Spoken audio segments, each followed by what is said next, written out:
Good evening, Dude79 here, just doing another quick mic check to make sure the audio levels sound good.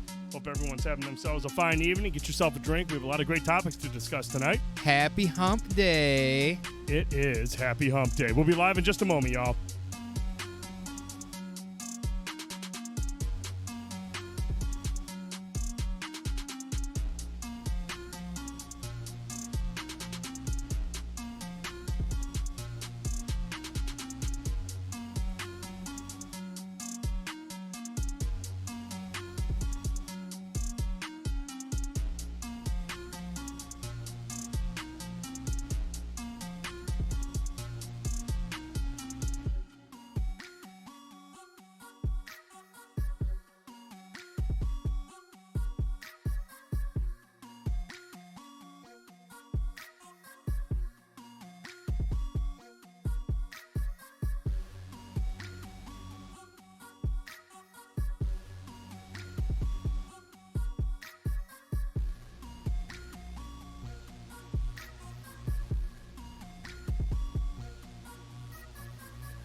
Welcome to another edition of Banter Babble.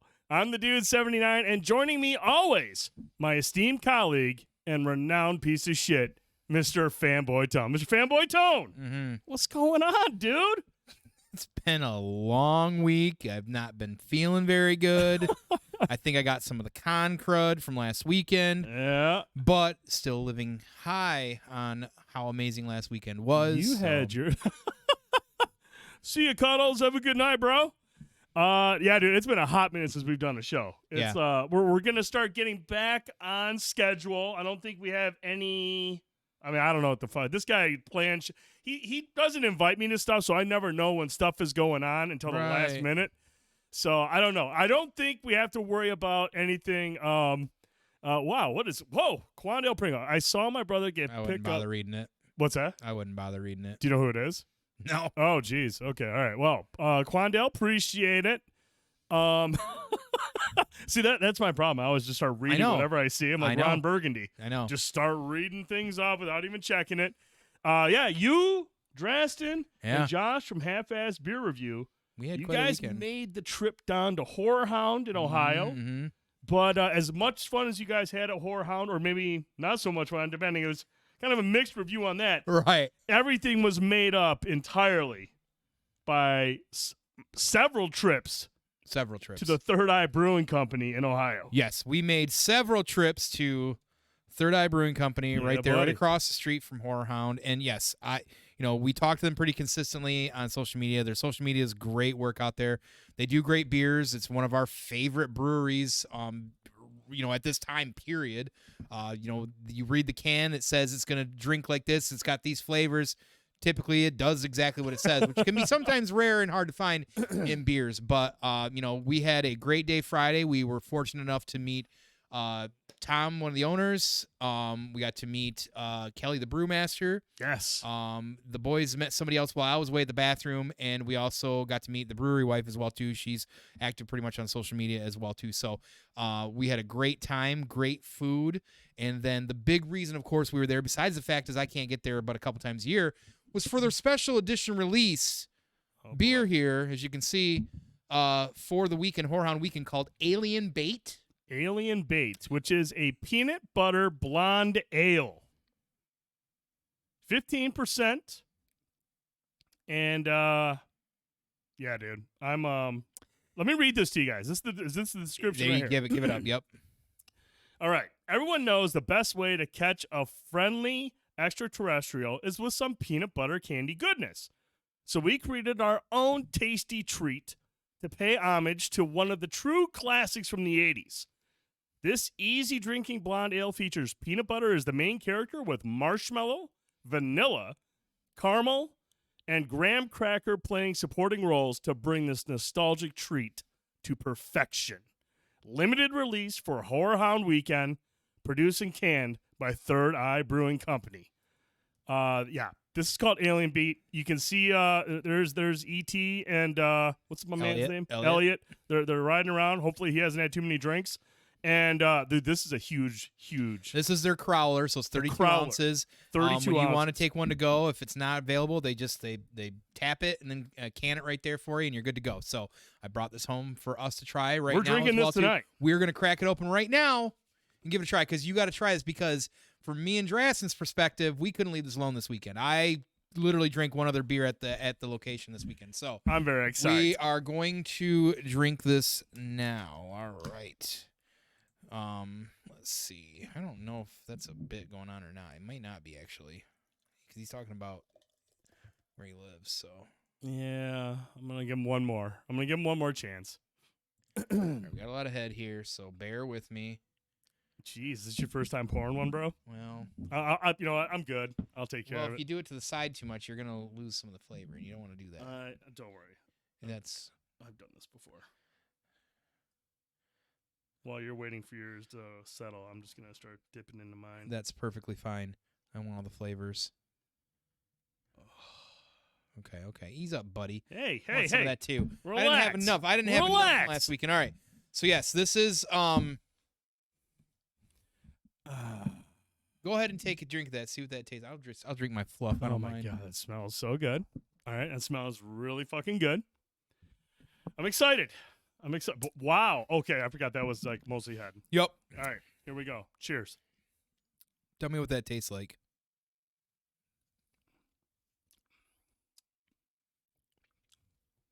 Tastes like heaven. Right? Dude, that is smooth. How close does that taste like to a Reese's Pieces? That is right on candy. point with the Reese's Pieces.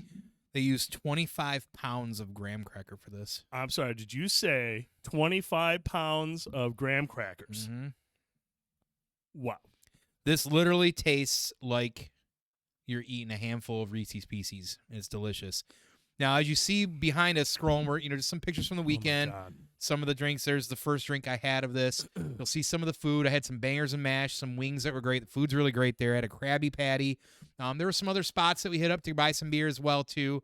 So, check a lot of that stuff out. But we had a great weekend. Horror Hound was was fun. Yeah, tell me about Horror Hound, man, because I mean, you were excited to go see Bruce Campbell. Yeah, that was a whole bit trying to meet them. Like, you know, I've been to a lot of conventions, and this is definitely a little bit unique, but they definitely need to run things a little bit more smoother, be better with their information. Tickets for like Bruce Campbell, I think, went live for like the photo ops maybe a week before or a week and a half beforehand. We didn't know. No one knew. Really? Yeah, if you bought tickets, you should have been notified of that. So we're in line hearing this, finding this out, or I found out 2 days in advance that, hey, I'm not going to be able to meet him. There's me with the Crypt Keeper, John Kassir. That is awesome right there, though. Yep. That was awesome. Yep. And they only had 400 extra tickets to be in line outside of the photo op, which I wanted the photo op to be guaranteed. We wasn't even in the doors yet, and there were 400 tickets gone. Sorry. So I didn't get to meet Bruce Campbell, which is really unfortunate. Didn't get to see him. No, because it's too busy. And Bruce is around a lot of times in Detroit doing things, so I know I'll get a chance to see him. I'm not overly worried about it. However, I did get to meet John Kassir, the voice of the Crypt Keeper, who was like my other guy I wanted to meet. And I was fortunate enough to do that. He was very nice, very kind. Man, I had really a video. Nice video. It wasn't some half-ass video. Like he really was like genuinely. He loves awesome. He loves his fans. He loves connecting with people. There was when I joined his Facebook group that he created on Facebook, there was less than 500 people in there.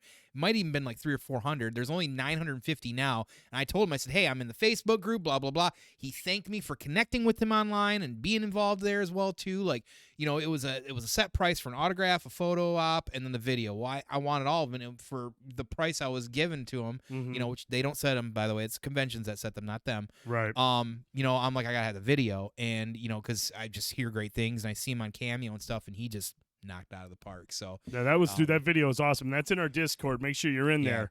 And it's an awesome video, man. That was really cool that he did that for you. Yeah, it was great. So yeah, the setup of the convention was terrible. I mean, it was like different rooms. It was packed. There was no security. You couldn't. So tell it wasn't really a wide open format. No, like no. Most cons you go to, there's a big room and there's a huge room. Yeah, Sharonville Convention Center is not really set up for that. And it was. Is this their first time doing one, or is this like no, not for Cincinnati? I don't know. I don't know all the details on any of that, but I just know that it was less than stellar experience because of how packed and how unorganized even the lines. So you know, we just kind of busted early. I got to meet John, and we busted early. And big quick shout out to you know, Bishop, aka Grayson, aka Pork Chop Express, aka Mike from Seven Dungeons. I got to be second in line, or I was up second in line to meet John Kassir, the Crypt Keeper, and I realized, just like I should have known for a long time, cash only. Never do I keep cash on me. I had $20. He had $65, and finally I was able to hail him and Josh come over, hand me the 65. I was able to get it taken care, like seconds away from me having to go and get, you know, something like that. So oh wow, crazy to come through. So I really appreciate that. But thank you, John Kassir, for that experience. That was really great. Horror Hound weekend was, you know, not a full bust. Again, as you see these photos, you know, I love hanging out with Drass and love hanging out with Seven Dungeons. Not me, know, though. The guys. Because Mike went with us as well too, not you. Good, yeah. Good. And of course Josh from Half Ass Beer Review. We had a good time. We had a good weekend. Went to Third Eye a little bit earlier. Yep. Ate, drank, and then drove around to another couple spots. Had some drinks and food. It was a great weekend overall. But at the end of the day, thank you also to Third Eye Brewing Company for being really awesome and really kind to us. They kept telling us that they loved our content. They see us tagging them out there, and we just had a great time hanging around the brewery as well too. So what a great weekend! Can't wait to make it back down again sometime. So cheers. I sat home. And didn't get to go. I sat home. I can't even hear you from how good this is. It sounds like no. The videos, dude. The photos, the drinks. I mean, the food, the Krabby Patty that we see in here. It looks like you guys just had a great time, and that's awesome. That you know, Third Eye Brewing is right across from the convention center, so you were able to just hop over there, go to Horror Hound, come back, get some drinks. If you want, yep. And yep. it's and based on the photos I seen, I mean, they were packed. Like Third Eye was packed. Yeah, it was pretty packed, and you know, that's the nice thing is like it's all right there. Like that stretch between Dayton and Cincinnati, it's a lot to do. It's like a metropolitan area down 75, and you know, Drassen lives like in the middle of it basically, so it's pretty awesome. Man, I can't help but notice also, and there's a photo in there, man. Drassen is a hell of a host. He had a breakfast spread that I would just be so thankful for. Yeah. Oh, yeah. Well, we were definitely thankful for breakfast. What was in that spread? I mean, that was White Castle breakfast? So I didn't even know they did breakfast, dude. Yeah, I walk upstairs. This Friday morning. We got in late Thursday, or early, really Friday. That Krabby Patty. Yeah, that was delicious. Those fries are so good. And we walk upstairs. He's like, "Well, breakfast is up. Let's go upstairs." So we went up breakfast. It smells good. I'm getting the breakfast smells That right. one smells great. Oh, and picked up breakfast. Okay, awesome. And I see the bags sitting there, and I don't really look to them. I saw some blue and brown, and I'm like, "Oh, probably Culver's. I don't fucking know. Who knows? Or maybe something local." I grab my Celsius out of the fridge, turn and look, and he's got a big dumb grin on his face. And the bags, he's starting to show off the bags to me, and it says White Castle on it. And I don't know the face I made or the look on my face. All I know is that whatever expression I created was enough to have him on the floor laughing, because he said it was all worth going to get it and whatever it was just to see the look on my face. I mean, it's White Castle, bro. But now at the end of the day, I will say this. The only thing I didn't like was the breakfast sandwich that was basically had a hamburger patty on it with an egg with the dumb onions on it. That was gross. Their breakfast food was pretty good. Like, I was surprised. Wait, like, their breakfast sandwich is really a hamburger patty with an egg? one of them. No, they had like a chicken and waffle one. They had okay. they had bacon, egg, like anything you'd get normally, but it didn't give me gut rot later at all, anything like that. Like, Hey. I was surprised. So far, White Castle, much like I do say Taco Bell, their breakfast is better than their lunch. So Yeah, man. When it comes down to breakfast, I mean, I love a steak egg bagel from McDonald's, but the breakfast crunch wrap is aces. But dude, have you had Wendy's breakfast yet? everybody says it's good. I know. Dude, their honey chicken biscuit is phenomenal. Yeah. It is really, really good. Everything else is just kind of like mid, Yeah. but their honey chicken biscuit is fucking great. Awesome. It is really good. But yeah, the breakfast crunch wrap, man, that's just like, Oh man. if I'm not getting the steak egg bagel from McDonald's, which it's just my favorite thing. I don't know if it's the sauce. I don't know if it's just It's partly it's the sauce everything too. about it, man. It's a good bagel. It's It's a just good really bagel. good. But man, the breakfast crunch wrap. Do you go bacon or sausage or steak? Oh, I'm a bacon. I'm a I bacon. go bacon too. I'm a bacon guy normally. Their sausage is okay, but their bacon. I think in the crunch wrap, sausage is bacon is just so much better. I just feel like McDonald's sausage specifically is so good that all the other ones just kind of suck. Like I normally won't order sausage anywhere else, but at McDonald's I do. I just like the sausage to me, like sausage sometimes I feel like is the stuff that if it's undercooked or too something is gonna get in the gut. Like bacon usually is pretty consistent as far as flavor and everything, but different sausages can throw off flavors. And Cuddle stuff. says Hardee's sausage is better. Hardee's breakfast is like the creme de la creme of like fast food breakfasts. I mean, you're talking like they even have sausage gravy and biscuits. They got omelet sandwiches. Like their sausage. I haven't had it in a long time, but it's really good breakfast. I'm a big fan of Hardee's breakfast. I'm gonna try to make. I'm not even joking, dude. One of these days, maybe on a weekend, I'm gonna have you come over. I'm gonna make that brisket and gravy. It's like basically sausage gravy on biscuits, but you use brisket instead. Because brisket's awesome. Yeah, and it just looked It's incredible. my favorite red meat. And I did see that video you shared on Facebook of the burger that you want me to make. That thing looked fucking ridiculous. Was it that melt? Yes. Yeah, it was that melt. That blew me away when I was watching him do that shit. That looked pretty incredible. Crash says, McDonald's breakfast makes me poop. I gotta get an egg and cheese biscuit if I want anything. Egg and cheese biscuit, it's not bad. McDonald's isn't as bad. The big one you got to be careful of is Burger King's breakfast. It's a big Burger. I just King don't fan, fuck be with Burger careful. King breakfast, man. Yeah, I've never had.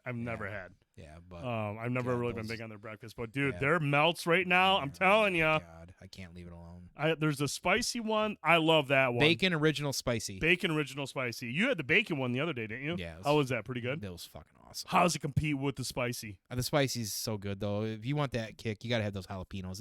It's that stacker sauce that kind of like The stacker, is that what that is? That sauce that's on that? It's a Dude, that thing stacker is sauce. so good. The spicy melt is See you, buddy. Feel better. pretty ridiculous. No, that's all good, Carls, man. I hope you feel better, bro. We'll talk to you. Crash says, I missed the BK breakfast Cine Minis. I don't even Yeah, those remember. are awesome. What were the Cine Minis? Just little cine mini like cinnamon rolls. Like they had like 3 or 4. Oh, of them in there. okay. They were delicious. I do like the Cinnabons from Taco Bell. that you Those get are with the unbeatable. They're really fucking good, dude. Yeah. Like when you bite into those things and you just get that warm gooiness Right. shooting down It's your like when you throat. order a crunch wrap in those and your grande burrito, and somebody brings you 5 or 6 of your sausage regular Tell burritos. the story. Tell the story. This is hilarious. 2 dude. Saturdays ago, You ordered the most epic breakfast. I took the time to properly make the Crunchwrap breakfast Crunchwrap. I don't ever do Grubhub very often. I'm very like I'm just not like I don't do it. Brittany knows what's up. Yeah, and I ordered my bacon Crunchwrap. I tweak it a little bit. I'm playing around. I get the grande burrito. I play around with that. Get the sauce on there that they usually put on everything else, and then get my Cinnabons, right? Because I'm the Cinnabons, right? Fucking good. I'm excited, right? It's like 10:30. He shows up, and I get a bag that says Roderick or something on it. It's got 5 or 6 of their cheap sausage burritos. Oh no. 5 cinnamon twists, Diablo sauce, which tastes like shit, and I like spicy stuff. And that was it. And like a couple of cups of that really good sauce that I like there. Yeah. And I'm like, bro, you gave me the wrong bag. And he's like, sorry, bro. They hand me the bag. I'm like, somebody else it. is getting your epic meal. I'm like, motherfucker. I went through fucking hell. And they refund you pretty good through Grubhub, but it was the customer service. Like, the lady even questioned the burritos I got because she was trying not to refund me for the whole thing. I'm like, yo, it's the principalities involved.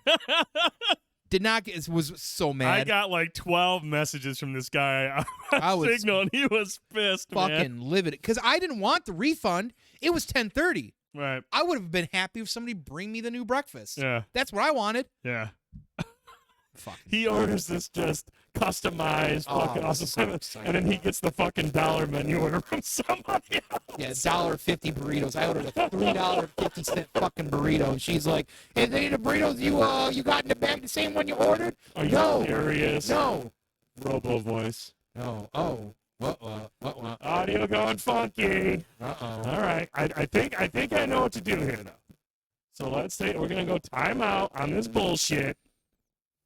Right, so troubleshoot. Is it both of us or just dude? It's going to be both of us because it's the same device. My robot, look at my robot boner. I don't know what this is all about, man. I'm not surprised. I'm thinking you take this laptop to I'm going to fucking unqualified burn geek this thing to squad. the ground is what I'm going to do. It's for a new one. Can you guys still hear me? Am I a Terminator? Extinction level? Apocalyptic? I'm going to find troubleshooting. Isn't that Travis Tritt song? There it is. I like how it just switches. Just does it. Looking at some troubleshooting screens right now so everybody kind of gets an idea. Troubleshooting stuff. Yeah. Hang on, y'all. You have to have someday, Drastic, maybe have to have you log into this computer and see what the heck is going on with these things. I don't know if it's anything. How's everything sound now? Is it still robot, still robot-y, still shit?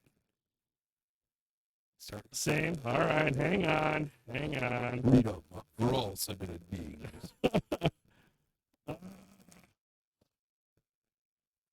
Other troubleshooters.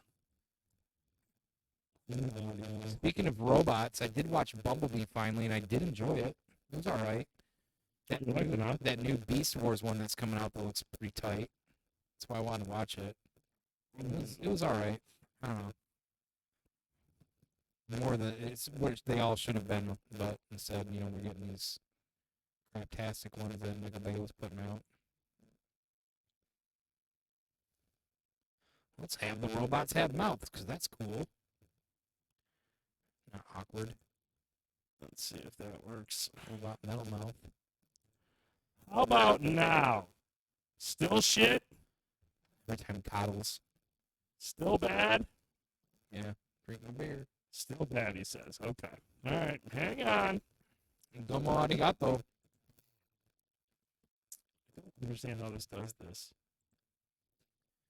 Grass, any idea why audio would just start doing this in the middle of anything ever? Mr. Fix-It. Mr. Fix-It. Sound.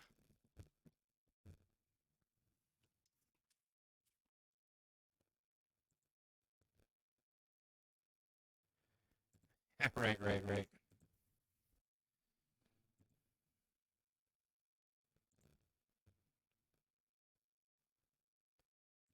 I mean, it's got to be isolated to one or two things. I'm going to guess either a laptop or the actual audio mixer itself. But about as far as I get. Appreciate everybody having patience and hanging out with us while we hear this robot noise. Does that sound cool, like a robot burp?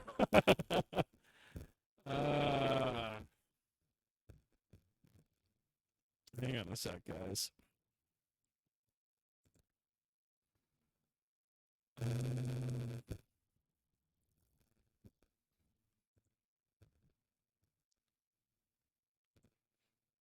Anybody got any fun Easter plans? Does anybody do anything for Easter? I know not everybody does stuff for Easter.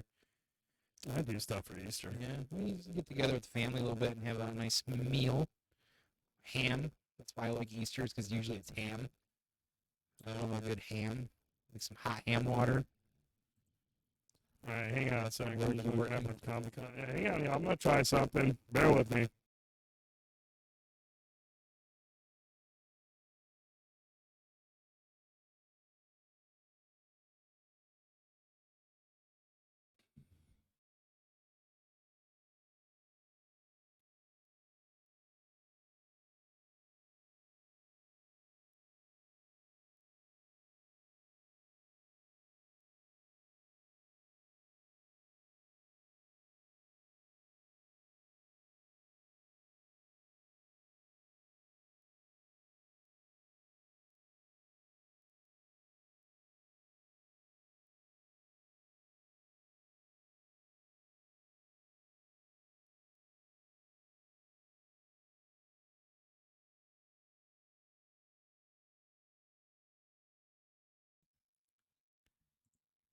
All right, how does that sound? Is it still shit, or is it okay, or are we still robotic? Is it's better? Like, is it fixed better? It's good? Okay, good. All right. Well, there we go. No fucking clue why it does that. I know what, at this point, dude, after earlier today, like before we went live, I came down here, turned everything on. I was like, cool, man. All right, ready to do a show. I haven't done one in a couple weeks. And I turn everything on, and I'm like, I have no Bluetooth. I have no nothing. Nothing is working at all. No Wi-Fi. Like, all my wireless shit is dead. And I'm like, okay, I'm going to, like, flip out. And I'm on the horn with Drastin. He's trying to stream, and I'm blowing up in his signal. Yeah. I'm nuking Tone's signal. I am on the cusp of quitting streaming altogether. Because I'm like, I'm done, dude. I don't use this laptop for porn. I don't use it for anything other than this shit. And for whatever reason, I step away for a week, and I come back down here, take it out of rest mode, and all my wireless stuff is dead. It's like, what the fuck? And I'm restarting it. It's not working. I'm like ready to tell Tone, I'm done, dude. I'm done. I am all done. I'm quitting streaming. I'm deleting all my socials and just disappearing into the ether. I'm gone. And Drastin's like in the middle of the stream, he's like, hey, just try powering it down and unplugging it. And I thought it was a bit at first. I'm like, oh, haha, reset your modem, wait 10 minutes. I'm like, I already fucking restarted this thing 12 times. So I shut it off, and I talk to the voices in my head that are telling me to burn the house to the ground. And then I'm like, okay, no, I'm not going to do that. I turn it back on, and everything's there. Everything works. So I don't know why it's different. Drastin save day when I power it down as opposed to restarting, because I'm basically just doing the same thing. I'm just restarting it. Crazy. Here we go. Uh-oh. Is it again? He said, here we go. No, I think he's like, yeah, no. No. I don't want to hear here we go. If I restart it, it should do the same damn thing as powering down. I'm restarting it. Anyways. Thanks for putting up with the robot voice. It'll probably happen again, knowing audio is still good. All right, good. Perfect. Let's get to the. We're gonna move on. We're gonna move on. We're gonna get to the first topic. Let's get to this. First topic.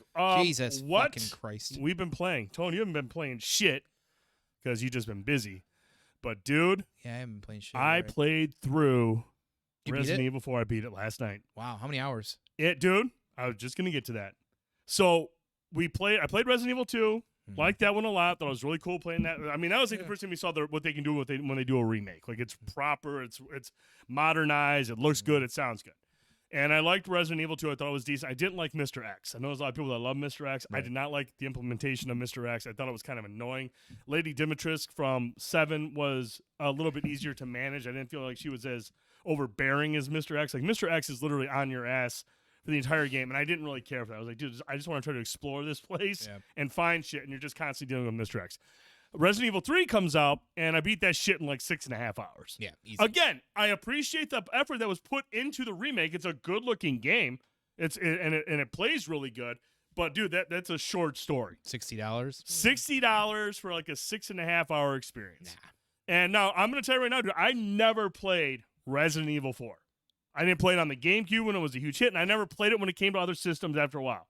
There were many iterations of it that have dropped on many systems since then, but I never played it. And then I went to 5. I really liked 5. I know there was it was very divisive. There was a lot of longtime fans that didn't like 5. I'm mixed. I didn't really understand it. All I know is I liked it. It was cooperative. It was action-y. It had some horror elements. I was okay with it. I enjoyed 5. So finally, this Resident Evil 4 remake comes out, and I jump into it, dude. It took me almost 20 hours to get through 16 chapters. 20 hours, dude. It's not too bad. And this is by far my favorite story I played in a Resident Evil game. Even though I feel like 7 and 8 are really, really good. 8 is exceptional. 8 is really, really great. 4 is fucking awesome. 4's peak. I really, really enjoy 4. I understand the hype behind it. Leon Scott Kennedy. I like it. I mean, and the thing is, man, I think it is infinitely better than 2 and 3. I like 2. 3 was okay. Infinitely better than 2 and 3 combined. Sure. Like, much better. Yeah. But now, after playing 4, now I kind of understand why people didn't like 5. Because 4 was like this whole new way to play Resident Evil compared to like 2 and 3. Like, they really changed some things up compared to those. Over the shoulder, not fixed cameras. A lot of changes that people really appreciated. And then when you get to 5, you kind of abandon the stealth element that was really cool in 4. It wasn't like a huge focus of the game, but it was a legitimate way to play the game, using stealth to get by certain ways, get behind, get the takedowns, eliminate threats that way. But when you got to 5, like, it is full-on action. Yeah, it is. But it still has some of the Resident Evil stuff that I liked about it. There was some good horror. There was like some very grotesque horror. I mean, like cosmic horror almost, so to speak. Yeah, there was some cool stuff. There's some cool stuff in there. But man, going back to 4 now and having played that, 4 is fucking great, you guys. Like, the story is phenomenal. Leon is fucking badass. Great character. Luis is a fucking great character that he works with. So you're not really sure what to make of Luis yet when you meet him, but like, awesome character. What's her name? Ashley? I'll buy that for a high price. Dude, that guy is awesome. I really like the merchant. He's hilarious. Ashley is one of those characters where you don't get annoyed. Because sometimes when you have a character, there's a lot of people that didn't like Atreus in God of War. A lot of people that didn't like Ellie sometimes, and you know, especially in the first one, like, that's an annoying character. Ashley isn't overbearing, and she's very supportive, encouraging, and you get to play as her too. She has a pretty cool segment through like a library and whatnot. But really cool character there. And I'm gonna tell you right now, dude, the ending, I guess it has the same type of premise as the original, not quite as hammy with a certain character, but it is alluding that we might get a Resident Evil 5 remake. I didn't think we would get one. I felt like those games are close enough where like you don't have to really give it that treatment. But dude, there is enough in the end credits scene where I think that we might see a Resident Evil 5 remake. Capcom's one of those companies that like to recycle very often. So, you know, for me, like, I want to play. I'll get to this some point, I figure. I'm not, rushing to it because I put some time into it many years ago, so I'm not really rushing to it. But I want to play it. 5, I'm mixed on. If there was a 5 as well, too, because it's fully co-op, that'd be a fun one to probably play again as well, too. So, no, I'm glad you got to finally experience it. It's literally one of the creme de la cremes of that, like I said, of that series, if not still peak. Yeah. You know, it's very I feel iconic. like 8 really pushes it. 8 really pushes it. I guess what I should say is, like, the GameCube era, and this is going to be me stroking Nintendo for a minute here, the GameCube era saw certain games that kind of came out of it, that kind of rehashed or revitalized series as well too. Shit, I don't know if we've even seen an F-Zero since the GameCube version, and there's rumors of that getting a remake finally. Oh wow! But like between Metroid Prime and Resident Evil 4 being two of the biggest ones that I can think of that came out, and even Mario Sunshine got a lot of hate from a lot of people. There's a lot of other people that completely disagree, that say that kind of like they rejuvenized the series with that entry, and I know that's hugely controversial, but GameCube with the ATI that it was running with when the PS2 was out and the Xbox, like, listen, the GameCube ran really smooth. Yeah, they had a more colorful palette, but everything looked really crisp, really sharp. We got some great Rogue Squadron. That is why that system, certainly out of all the Nintendo ones outside of the Super Nintendo, was one of my favorites until recently with the Switch, is because of games and series like this that really got to actually kind of spread their wings and kind of give, like, it was one of those times where I feel like Nintendo was like, let's kind of like open it up, or maybe the developers, I guess, just to say more than anything. So, and honestly, that's still my favorite Mario Kart as well, is Double Dash. Double Dash, created the whole two character and stuff like that. So I love seeing a game from that era get this kind of love, and this is again a great series. So yeah, it was really, really cool. I do know that the Mercenaries mode will be dropping, I believe, on April 7th. Nice. So that'll be a part. I think that's a free update. A lot of people have been wondering if we're going to get the Ashley DLC. I guess there was an Ashley DLC that came out for it.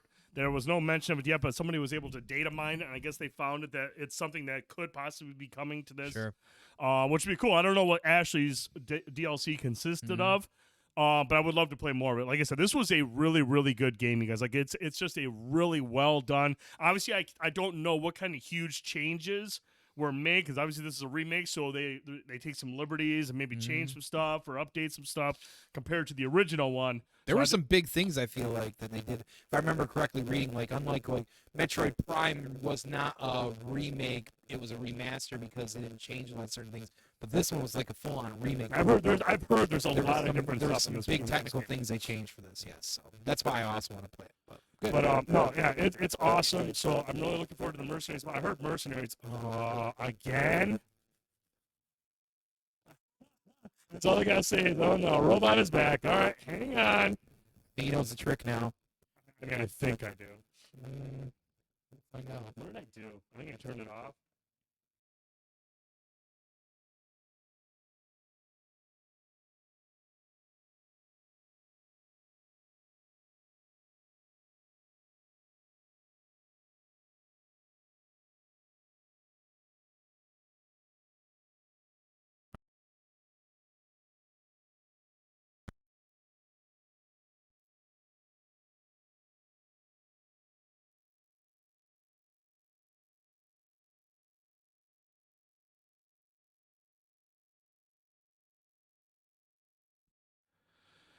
All right, y'all. Let me know if that sounds better. I don't know if it does or not. Let me know if it's still robotic. I might have to break something. It's still robotic, or is it fixed? It's good? All right, we're good. Let's move on. That's Resident Evil 4 Remake, definitely worth a look. If it's something that you've been into, please check it out. If you've played through it, let us know in the comments. If you're watching on YouTube, what you think of this remake. How does it hold up compared to the original? What are some of the things you like, some of the changes you didn't like, and do you hope to see a Resident Evil 5 remake? I kind of hope we do, because I liked 5, but I would like to see what kind of changes they would make with the remake, and then you and I can play through it together. Yeah, that'd be pretty sweet, man. All right, Tone. Now, this weekend, dude, this is a big weekend for wrestling fans. Big time weekend. Goes Hollywood. It is Wrestlemania going Hollywood this Saturday and Sunday. We're going to do a quick preview. Now, I don't follow WWE much at all. I just follow basically what's going on with Rohit and Jake something and some of the smaller circuits. But you do follow the WWE, and there are some matches that you're really looking forward to. There's the like overall, before we get into the individual matches, what's your thoughts on this card? I'm still quizzical about doing 2 days.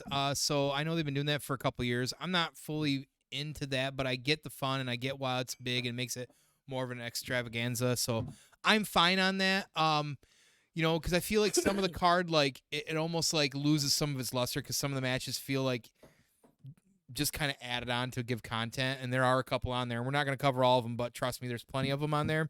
That being said, there are some really massive matches on here that, as a fan of some of these folks, I'm excited to see happen as well too. So, overall, between Saturday and Sunday, there's really one big one or two maybe on Sunday that I care about the most. But Saturday still seems to be the one that I tend to lean a little bit more towards. But we'll see. Who knows? I guess it depends on how they play out. So, I'm excited. I didn't stop watching, or I had stopped watching WWE in like 2016-ish, we'll say, maybe 2015-ish. Sure. Somewhere in that vicinity, because I just got tired of the same bullshit, got tired of the Vince McMahon shit, blah, blah, blah. I said I would not watch anymore until he either died or passed it off to somebody else, hopefully Triple H. And, last summer, he got into some trouble with some sexual allegations and paying off these allegations.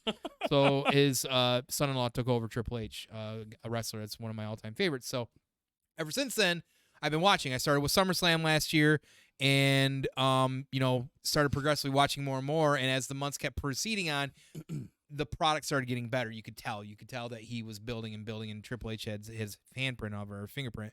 And here we are now, WrestleMania, and there's some storylines and stuff going on that are really written well. Like, I love AEW. I want to say I'm not one of these people. There's people out there that are WWE fanboys and AEW fanboys, and they fight back and forth, blah, blah, blah. So it's dumb. It's almost as bad as Star Wars fans, or even, I don't know, Sony and Xbox fanboys. But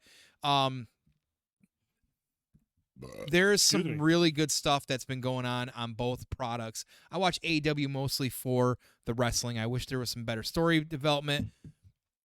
That's because it's still a new company, whatever. That I watch them for really good wrestling and people you don't get to see that aren't like, it's not sports entertainment. This is sports entertainment, heavy on the storylines, heavy on the character development and the camera shots. And I enjoy that as well too. I like a good mix of both. I enjoy both products for what they are, and I'm having a blast with this. This Mania, though, this is the first WrestleMania that I'm going to be watching in at least both nights in like years. That's awesome. So I'm pretty hyped about it. Before we get to that first matchup, dude, Tone? Yes. We're on to our second drink tonight.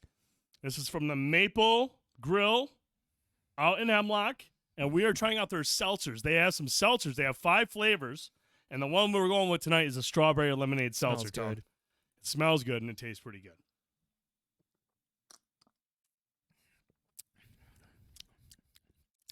Yeah, I drink that often.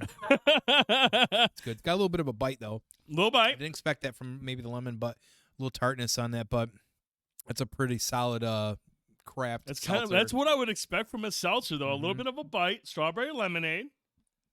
The strawberry isn't as pronounced as I was like, but I can definitely say, I mean, it has the lemonade feel to it, the consistency. You get the strawberry kind of at the beginning, and then it just kind of the strawberry lemon. the strawberry could be just a little bit more pronounced. The lemon definitely it takes over. Lemon definitely takes over, yeah. It's strong, but like the lemon flavor is strong. But it's a dude. This would be a nice. It's summertime, sitting outside. If you would just think if you just matched a barbecue plate full, like this is the perfect kind of thing because it's light, it's lemonade-y, it's strawberry, and like. This would be perfect after that big meal. You don't want to drink a heavy beer. You want a salty. This is perfect. Yeah, that's like I said, man. They continue to just do great work out at the Maple Grill out in Hemlock. They have, like I said, they have 5 flavors. There's strawberry lemonade. There's a cranberry. There's a blueberry. They have quite a few a selection. They have also got some new beers up on the menu that we're gonna have to check out at some point. Like some of them looked really good. I got a cran apple ale upstairs that I have not tapped into yet. That the wife wants to try out. So we'll be drinking that this week and get our thoughts on that. But this is a nice. I think this is for their first time doing seltzers. I think this is a good attempt. This is a great attempt. I think this is a really good attempt. I would just like a little bit more strawberry. Just a little bit more. Lemonade part of it is fine. A little more strawberry. A little more strawberry. But Tone? Yes. We're going to look at 6 matchups that stand out to you that you're excited about. Yep. These are the 6 I picked. I wanted to try to keep around 5 or 6 that I'm really excited about. Up first, Seth fucking Rollins up against Logan Paul. Yes.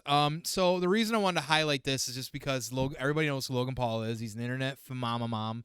And he's a knucklehead from a lot of people's standpoints. Now, he's been doing this for about a year. His contract's actually going to be done after WrestleMania. And I know Tricky at one point was on here, and we were talking about it a while back. Here's the thing about Logan. Say what you want about him. I'm not going to debate in that. I don't care enough about him to watch anything else that he does. Mm-hmm. Him and his brother, as goony as they are, when they do something, they don't just like half-ass it at all. They go full in. He wrestles in a year or two that I watched him wrestle, and we've talked about this briefly before. He looks like he's been wrestling for years. Mm-hmm. He's done a great job. He's athletic. He looks great in a ring. He's been feuding on and off with Seth freaking Rollins since last year. Now Seth is somebody who has managed to continue to reinvent himself and be relevant every time. I'm a big fan of Seth Rollins, also because he's a big Slipknot fan because he's from Iowa. I love that he has his entry music has a song to it that the crowd sings, and when you can get a crowd behind you, no matter if you face or heel, when you can do that, that shows you have that it factor. And he's had that it factor for a long time, but for me to get drawn into him, I just love the bits and the laughs he does. He like everything he does, even his shoots are great. Like Seth freaking Rollins rocks, and I'm excited for this to have an end to it. But I want to make sure that I give Logan Paul at least the respect that he deserves, which is, getting in the ring, training, and doing really well at it. So not everybody can do that. I agree with Crash. It's annoying how good he is. It really kind of is. It pisses me off. But you got to respect it. So I'm excited to see that just because I love watching Seth Rollins wrestle. But honestly, I'm kind of curious to see what kind of A game that Logan probably pushed up for too. Seth Rollins can go all day. We know that. He's a former champion. But what's this match going to look like? I think it's going to be one of the more entertaining ones. So I'm here for it. So I'm excited about that one. Okay. Up next we have Bianca Belair versus Asuka. Yep, Asuka and Bianca. Asuka. Yep, Asuka. Yeah. I was going Ahsoka.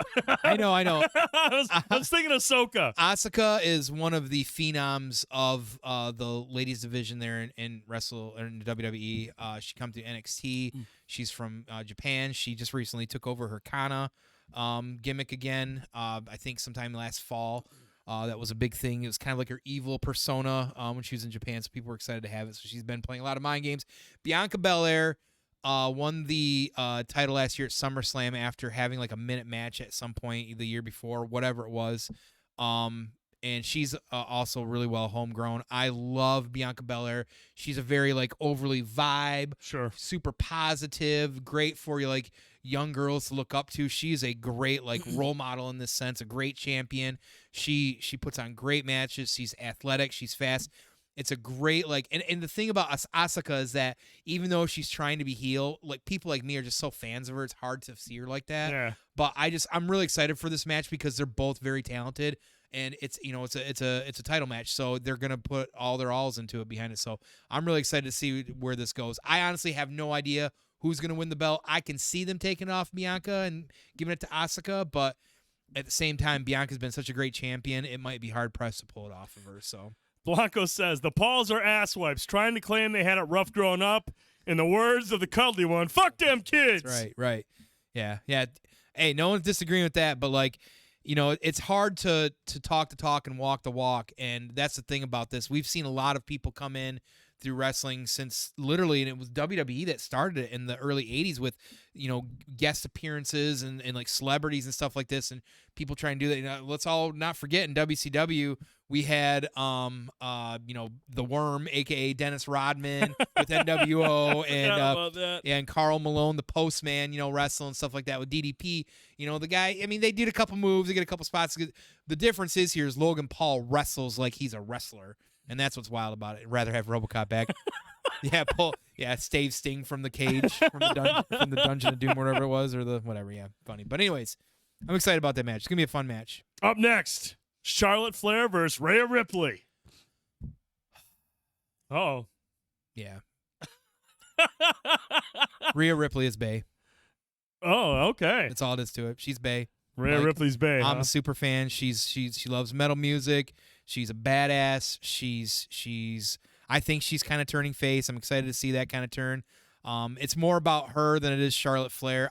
Charlotte Flair is a great wrestler. She's the daughter of Ric Flair. I've never just been keen on her, but Rhea Ripley is bae, so I'm hoping she gets that belt. I want to see her win again. She's had it before, but I don't think she's had the SmackDown title. I think she had the Raw title, if I remember correctly. But both of these women are great wrestlers. I anticipate this match to be a fucking amazing match, technical and everything. Like, it's going to be a good mix of everything, but I love Rhea Ripley, and I want her to fucking get that belt. And I want her to go hopefully face, and hopefully the Judgment Day separates and her just to go and do her own thing because she doesn't need anybody to help carry her. She's badass on her own. So That's very, very excited. Spoken like a true super fan who probably has a ton of socks stuffed in his couch. Thanks, Ray Ripley, for all the memories. Jesus Christ. Blanco says, I can't read what Blanco said. Moving on to the next match. Yes. Roman Reigns versus Cody Rhodes. This is my most anticipated match, like probably a lot of folks. Oh, really? As well, yeah. I am a, as I say, Rhodes family fan for life. I have loved Cody Rhodes since he was in Legacy under the Viper, Randy Orton in 2004, 2005, along with Ted DiBiase Jr. Then he became Dashing Cody Rhodes, and then he did kind of his run as Cody Rhodes, and then he did the Stardust thing that he got, wedged into, and then he went and did some indie stuff, went to New Japan, was part of Bullet Club, then helped create AEW and piss off AEW fans because he wouldn't go heel, this, that, and the other. I don't give a shit. Like, at the end of the day, they keep saying finish the story. More than likely, he's going to go over on Roman. Roman's had the belt for almost 1,000 days. That's how long he's had that. So you think this is it? I think it's finally it. Roman deserves a fucking vacation and a break. He needs to go home, hang with the family, rest up, heal up, whatever it is. It's time for a Rhodes member, not because Dustin, who was Gold Dust, still in AEW, never got the belt. His dad never got the belt in WWE. It's time for Cody. I think Cody, when he signed that 2-year contract, that was part of it, was to have a title shot, and I think this is going to be it for him. And, I know Sami Zayn's a lot over, and we'll talk about that in a minute, but I love Cody Rhodes. I love the Rhodes family. I want to see that legacy, that finish that story. These two have had some of the best fucking promos that I've seen in the last couple years, even over AEW. There's been some great ones there. There's been some great ones here. The back and forth between these two and Paul Heyman, the story they've been telling, even though it took a minute to get going because Cody was out until Rumble, has been fucking phenomenal. The last few Raws have been epic as shit. And now that being said, that I clearly I'm a Cody guy. I want to see him win. I want to see people are happy to have him in WWE. It's a big deal because it's the first so far person that WWE has gotten from AEW, whereas AEW has gotten a lot of WWE people. Sure. And it's a big name, and he used to wrestle here. So it's kind of like coming home from as well, too. Now, Roman Reigns was great with the Shield. I didn't like when they were pushing him as a face. Nobody did. It was like when they were trying to shove it down your throat with John Cena years ago. That never ends up well. But when they put him with Paul Heyman and they made him a heel and created the bloodline, I mean this wholeheartedly, any wrestling fan, and you may or may not agree, but you probably agree, the bloodline is one of the best storylines told in wrestling in a decade, period. Oh, wow. At least. That good, huh? The storyline of the bloodline is fucking absolutely perfection, brilliant storytelling. Everything from his cousins, everything with the tribal chief, everything that they're doing with it is fucking absolutely brilliant. Anything you have Paul Heyman involved instantly is going to be a couple stars above, in my opinion, anyways. But this what they've been doing, and the fact that his mic skills have gotten better, these promos have been absolutely top notch. And while you love to see the story, it's the chase. It's always about the chase. Even though it's been short for Cody, this has been they put the fucking pedal to the metal right away with it, and it's been top notch. So I can't wait for this match. Like I said, I think that Roman is gonna probably have Cody go over on him. I'm fine on that. It's time for it's got to end at some point, right? And it's a good way to do it as well too. A little predictable. I understand folks feel like that way as well too, but Roman deserves a break. He's done a great job carrying it as a heel and doing what the Bloodline's done. Bloodline's brilliant, hands down. It's one of the most brilliant things they've told. Tricky agrees with you, and so does Perfect Wolf, the Mario Kart prodigy. The Mario Kart prodigy. There he is in the chat tonight. What's up, Wolf? Yeah. He agrees, man. It's not even close. Yeah. I just like I said, I love AEW for the wrestling. They need to work on their storyline, their booking a little bit. But I still enjoy them. I watch them. I love the wrestlers in there. I watch WWE because there's a lot of wrestlers I love. I love their storytelling. Sure. And they just do it better right now. And that's just the way it is. Because it's more sports entertainment. But this is that chef's kiss that you want. This is how you tell a good story. So is that why this is probably your most anticipated match? That is why. That is why. Now, to follow up, I think I got one more on here, but that is why. Yes, because I'm a big Cody Rhodes super fan. We got two more. Let's take a look at the next one. So the next one, Edge versus Finn Balor. So the reason I wanted to mention this is because the Judgment Day. Edging. Yes. I'm sorry, I didn't mean to put that out there. I have like 12 rubber bands around my balls right now. Edge, I got Edge is one of the few WWE guys I got to meet in the '90s briefly. I've always been an Edge guy, always been an Edge fan. I know the Judgment Day was started, and I know he wasn't over fan of it because they wanted to go like with the goofiness about it, like the supernatural-esque about it, and he ended up not being involved, and they kind of toned it down a little bit.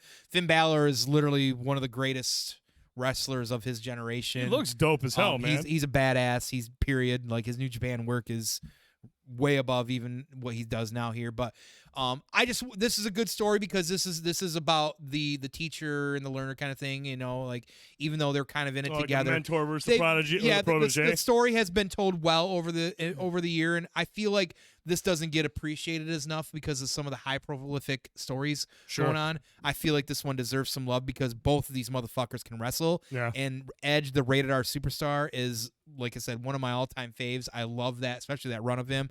I always the way you talk about this, man. This sounds like this could be kind of like the dark horse match of the. I really believe it is. I think there's some other things that are kind of like keeping it under wraps, but I feel like this could be quite the match. The one that people talk about. These guys can fucking go, and this might be one of the last times we see Edge. He's coming to the end again. He had to retire, and then was able to come back into wrestling after a while. He didn't want to leave it because he was amazing. He was awesome. He left when he was just after his peak or right around his peak. Mm-hmm. So now he's being able to finish some of that as well too. So I just these guys are great, and I just wanted to show love and respect for the work that these two do and have done for a long time. So I think it's going to be a great match. Awesome. And lastly, Tone. Lastly, to kind of coincide back with the Cody Rhodes and the Roman Reigns, the two members of the Bloodline, Jay and Jimmy Usos, the Usos, undisputed tag team champs, versus one of my favorite wrestlers in the WWE, which of course is Kevin Owens, KO there in the front, and of course the most popular, probably over person, Sami Zayn, who was an honorary Us and part of the Bloodline up until recently. The entire storyline, anything that's attached to the Bloodline, has been great storytelling. The main stuff has been good, but the side stuff has been great as well too. And this here is going to be pretty awesome. It's the old cliche of the falling out of friendship, and then the common good to bring friendship back together finally, and then to see these two fight, the Usos here is really exciting to see that. So it's been I'm feeling pretty Usy. I can't wait for this weekend. I do think exactly. I do think there's going to be some swerves involved, maybe with this match in particular. Mm-hmm. What do you mean? Like what I wouldn't be surprised if the whole bit with the Bloodline and Sammy, if Sammy's setting up KO. I think that's minimal. But I feel like that the Usos, I want to say, is it Jay, who's really good buddies with, I think both of them are going to have a hard time dealing with Sammy. Mm-hmm. And I think this is where you see the true Bloodline fracture is going to be here as well, too. So, but like I said, I wouldn't be surprised if there was a swerve somewhere. I don't know. I like if Sammy is actually just playing all sides. That's great because he's over. I don't think they would do that, but it would be kind of neat to really see like this like completely blindsided like swerve on it, because nobody saw some of the stuff going on, and there's just been something fishy with this whole setup, I feel like. Okay. That being said, these four motherfuckers can go, so it's going to be a fucking match. Like, this is going to be a badass match, and again, the Bloodline again has been amazing as well too. So it's all part of the Bloodline story. It's just a separate piece to it. So going to be a great WrestleMania. I'm really excited to watch. Would you say this is the most excited you've been for a WrestleMania in a while? Yeah, I haven't watched WrestleMania. So this is like you're hyped to get back into this because of the storylines, because of who's involved and whatnot, and because of the fact that Triple H is in charge of creative. Yeah, okay, it's a lot of things actually, and I think a lot of the cards. Like, listen, I talked about 6 of them. There's some other great matches in there I probably care about. I just want to talk about 6 that I care about. This is on pay-per-view. You can watch it on Peacock, right? So yeah, if you have a Peacock, like their $10 subscription, you can watch WrestleMania both days on weekend. Shit! So only $10. You tuning in? Yeah. Getting yourself some beers, hanging out. Yes, that's my plan. I'm planning to go hang out with We're also planning on discussing many of these matches in depth next week, but we're going to bring in somebody who knows a thing or two. Expert on the wrestling business. Finally, we've had to make some changes to scheduling due to certain things outside of our control and everyone's control, but next week, Rohit Raju will be returning to Banter and Babble. And we're going to talk about a lot of shit that we've been meaning to talk about, but we'll talk about WrestleMania. We're going to talk about The Last of Us, and we're also going to talk about Ant-Man Quantumania. We have a lot of stuff to talk about next week. when we get Rohit back on here. So really looking forward to it. And we want to get you guys and girls' thoughts. Are you excited for this WrestleMania? Which matchup are you excited for? Which storyline are you hoping will come to a close? And what are your overall thoughts on this card? And don't forget, the pre-show to Sunday night WrestleMania potentially could be the Cuddles Wrestling Federation. Cuddles, King Cuddles over there. King Cuddles _ King. The new one, my new character King looks under pretty fucking Cuddles amazing. _ yes. Looks pretty fucking amazing. Yes. Blanco asks a great question, Tone. Are you guys going to watch Honor Among Thieves? I'm going to try to. I got a busy, yeah. I will get it in. I'll tell you what. I'll have it in by Wednesday. We're going to go. I will go see it for sure. I will definitely be going to see it. I will definitely see it. I just don't know when right now. I'm going to make him go see it because I'm going to go see it with him. Yeah, we got a variable. That is how that's going to work. But, yeah, man, WrestleMania looks like it's going to be pretty hype. What are you guys doing Saturday night? Get on some Peacock and have the kids watch some wrestling. You know what? Maybe I will. You really no, should. you know what we do? You know what we're doing? What? We started it last week. We started the Harry Potter play. That's awesome. Put on some WrestleMania. We did. I wanted to say I did watch the first Harry Potter for the first time ever. I will say it hasn't aged particularly well, and some of it is a little cringy, but it was a cool story. Like I love, dude. Like I've always been a huge Alan Rickman fan. Yeah, he's amazing. And as Snape, I thought he was like really just kind of creepy. No, man, he's great. So like I really liked the first one, so we'll probably be watching the second one. But hey, maybe we'll watch it a little bit earlier, and then go watch some WrestleMania. Get the kids in some. You know, honestly, I can see Anderson loving. Oh, wrestling. dude, he'll be jumping off the couch and elbow dropping my nuts all night, dude. It will probably be awesome. I'm really excited for it. That's probably something we will check out because they do have a Peacock account. Oh God, that's terrible. You're terrible. If he elbows you in the nards, man. That's not what I want to do, Crack though, dude. the eggs. All right, Tone. We have a quartet of trailers to look at tonight. Big fucking, was that 5? 4. Quartet. A quintet is when you have 5. Oh, okay. I was thinking, oh yeah, quad. You know how I always think of 4 is the Alien Quadrilogy set that I own. Well, there you go, qua. Yeah, well, qua, not quint. Qua. Fuck you. I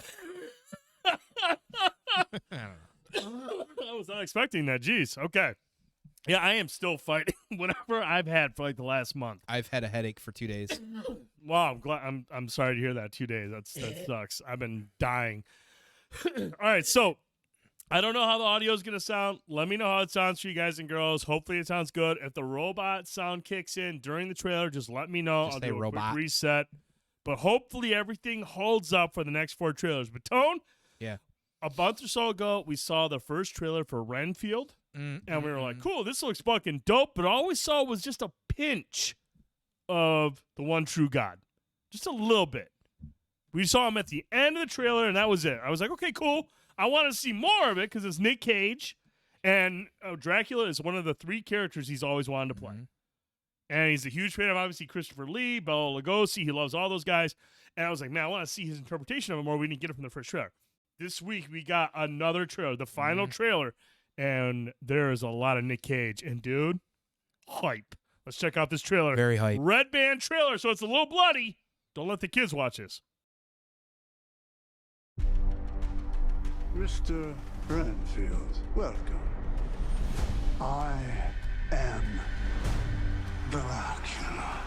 You will make a very good assistant. No, he's evil. We will protect you. You have the word of the most trusted institution on earth, the Catholic Church.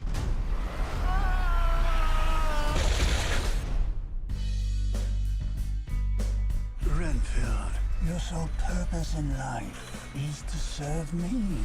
Now, let's eat. I just want a normal life again. No, no, no, no, no.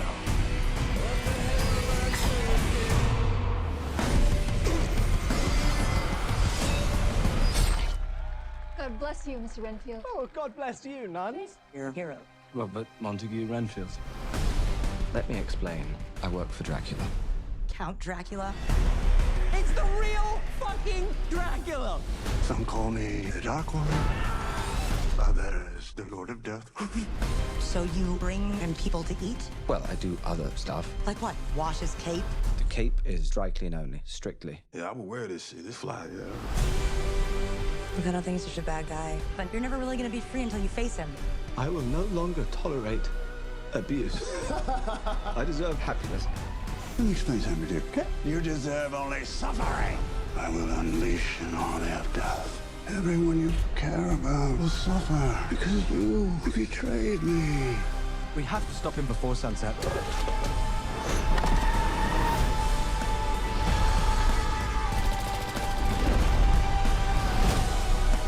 I am enough. I deserve happiness. And I take full charge of my life today.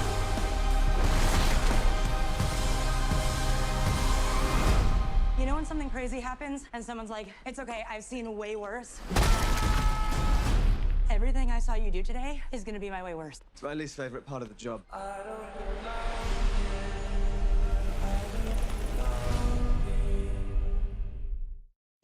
Blanco, there is an article out there, and maybe we can share. I'll throw it in the Discord tonight. That it's a long article talking about this, interviewing Nick, I believe, as well too, and just diving into everything about this. His inspirations, yeah, and the balancing act between horror and comedy. And dude, I feel like this trailer really shows that, because I mean, there's a couple scenes where you see Nick Cage doing his goofy Nick Cage, but dude, there are some legitimate shots of him channeling like Bela Lugosi and Christopher Lee, and that. The one thing he talked about in another interview I saw on YouTube, where it's that balancing act for being kind of campy funny, but also just horrifying. Mm-hmm. Like, and dude, that's what I want from this character. Make no mistake, this is a Nick Holt movie. Nick Holt is the lead in this movie. This is his story. So Nick Cage is kind of here as a support. But I mean, when you bring in a powerhouse like Nick Cage in a role like this where he can camp it up but also go menacing, because there's a couple of shots where you're just like, that's creepy as fuck. Mm-hmm. Like, he looks like he is a shitty fucking, like, he's a bad dude. Mm-hmm. He's got a kind of like that playful, nasty side. But you know what this reminded me of, dude? Like, not in the same context and like the tone in the movies, but this type of performance, what he's going for here. Nick Holt is the lead, Awkwafina is the love interest, so the focus is going to be around them. But dude, and I'm not saying this is one-to-one with this, but I feel like this type of role for Nick Cage is very much like what we saw from Anthony Hopkins in Silence of the Lambs. Kind of like, even though he won Best Actor, it was more focused on Clarice starring. It was more about Jodie Foster's character. But when you have a heavyweight like fucking Anthony Hopkins who chews up every scene he's in, that's the vibe I'm getting from this.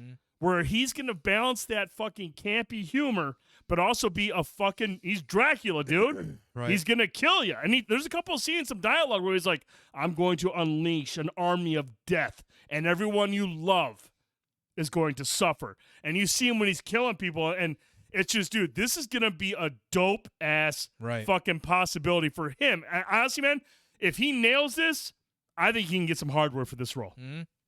Supporting actor? Oh, yeah, absolutely. But, I mean, Tone, your thoughts on this trailer?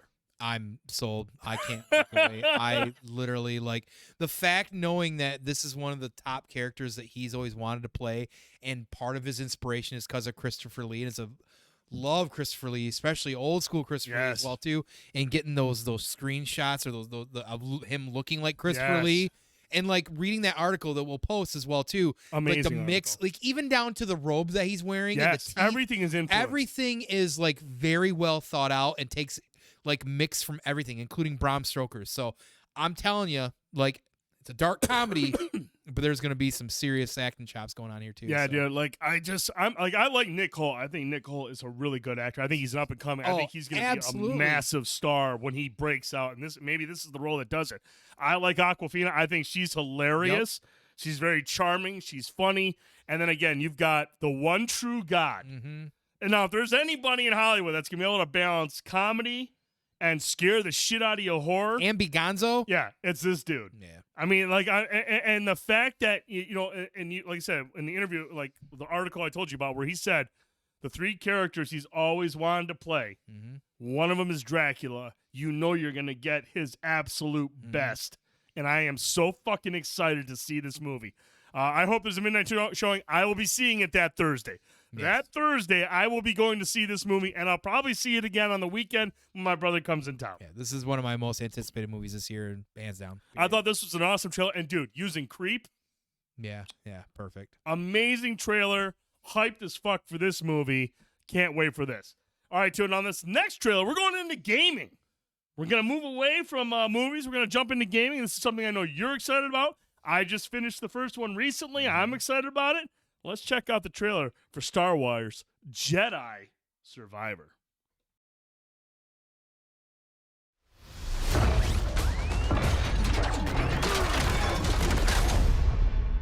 It's been a long 5 years.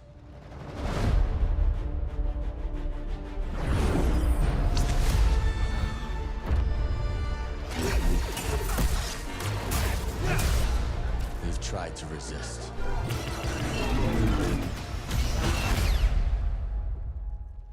Fear and mistrust rule the galaxy.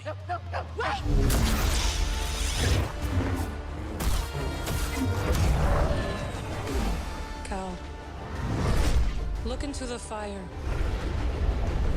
It will warm you, keep you company. But left unchecked, it will consume everything until there is only ash. How could you let the galaxy fall to this unworthy machine of an empire? Hope may feel beyond our grasp. But I think we finally found somewhere the Empire can't reach us. Imagine. No more looking over your shoulder. A place that's worth fighting for, no matter the cost.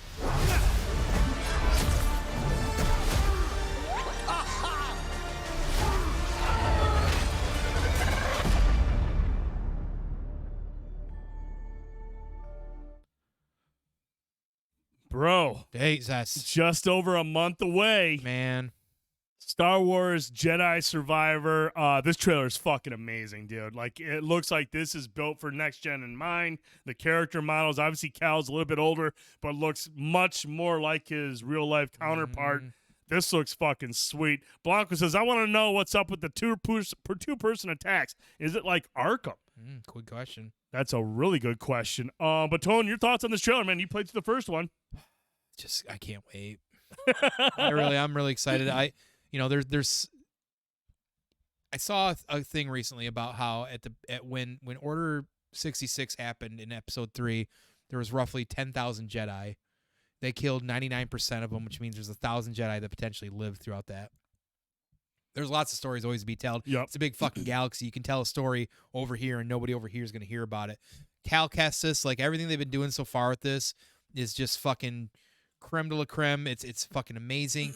It's literally a third-person Metroid-style Metroidvania game, and that's what I love about it. Is it plays like that, and how the game is built, and like where you can go and what you can do until you get certain things ready to go. And I love that style. The combat is very light. Dark Souls. Yeah. It's very. If you want to ramp it up and play Dark Souls, you can do it. You can do it with this. It's not easy combat even on normal setting. You will fucking die, but you have to work for it a little bit, which is fine. So I can't wait for more of the story. I mean, we got quite the surprise in the last one with the ending and the character that showed up. Oh yeah. I want to see more things like that. I'm hoping for more big stuff like other characters and other media, like we got at a Mando today. I heard Mando was hyped, dude, especially for fans of Rebels. I heard there was a big name that showed up. I have not watched yet, so I'm going to be checking that out this weekend. Yeah, so I'm hyped. I can't wait, of course. Yeah, no, this is a good-looking trailer. The game looks great. It looks like it's running phenomenal. Obviously, the last one, it got kind of a slight update for next-gen consoles where you got the 60 frames, but this is going to be built with next-gen. I do believe it's on older consoles as well. I think so, but at least it's being built with, the PS5 and the Xbox Series X versions in mind ahead of it. So, excuse me.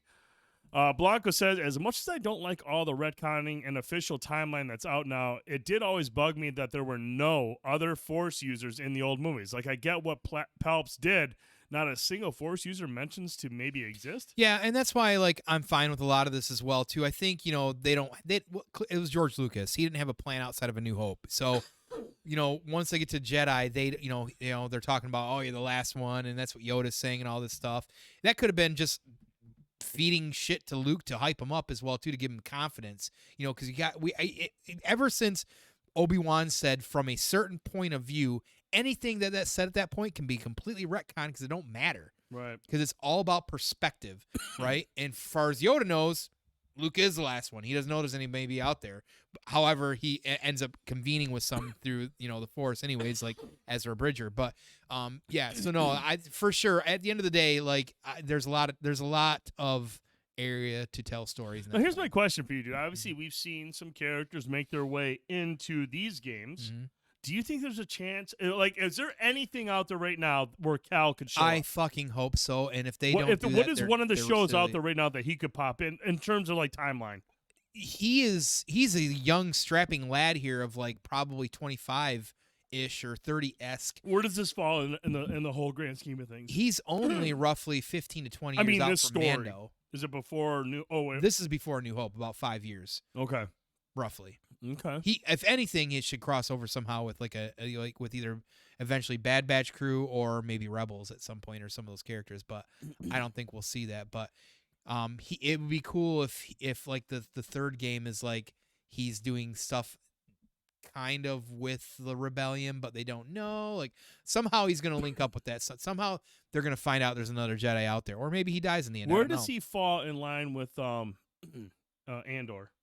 In terms of timeline, he's right around. Do you think he could? I mean, if dude, don't imagine he showed up in Andor, dude. Don't even. Yeah, that'd be dope. Yeah, that would. I mean, work. Does that line up? Oh yeah, that's pretty close to that. Yeah, we're close in that. Yeah, we're in that zone. I think, dude, if there's any show they do it, it would be Andor. Yeah, that'd be dope. And that would be fucking sweet as hell. Please. Blanco says a new team-based shooter inspired by and plays like Republic They just Commanders. need to remaster that Republic Commandos game and make it fucking canon because that game's a fucking masterpiece. Republic Commandos is dope as shit. Man, imagine throwing something like that to like somebody like Run Your Squad and everything. What is it? Who does Gearbox? I know you don't like Randy Pitchford, but like imagine them doing some co-op shit. Oh, come on. Come on. Don't hold it against. I mean, come on, man. Those games are great. The Borderlands games are great. Sure. And I think they could nail the vibe of like the Republic, the Commandos. Yes. But I mean, I know, man, you hate fucking Randy, and so do I. But I do feel like if anyone's able to do it, I think they would do a really good job with it. Or maybe more Bad Batch.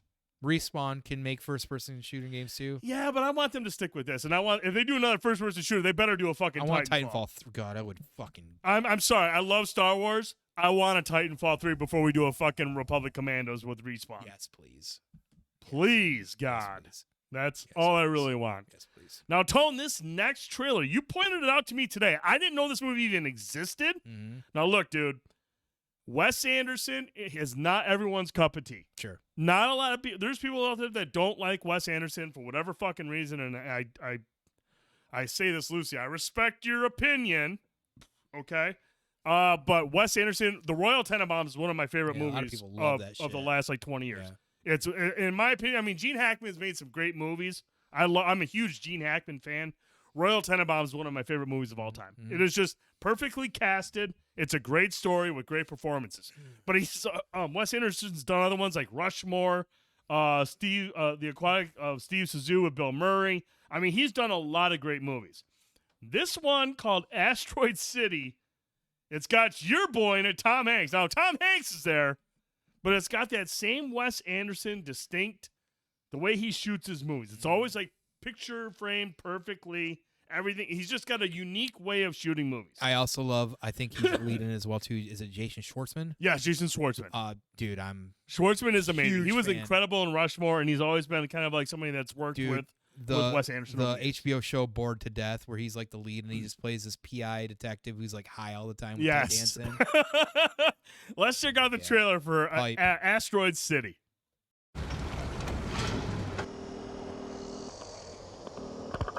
You're not here. We're not there. The car exploded. Come get the girls. I have to stay here with Woodrow. I'm not the chauffeur. I'm the grandfather. Where are you? Asteroid City, Farm Route 6, mile 75. Junior stargazers and space cadets. Each year, we celebrate Asteroid Day, commemorating September 23rd, 3007 BC, when the arid plains meteorite made Earth impact.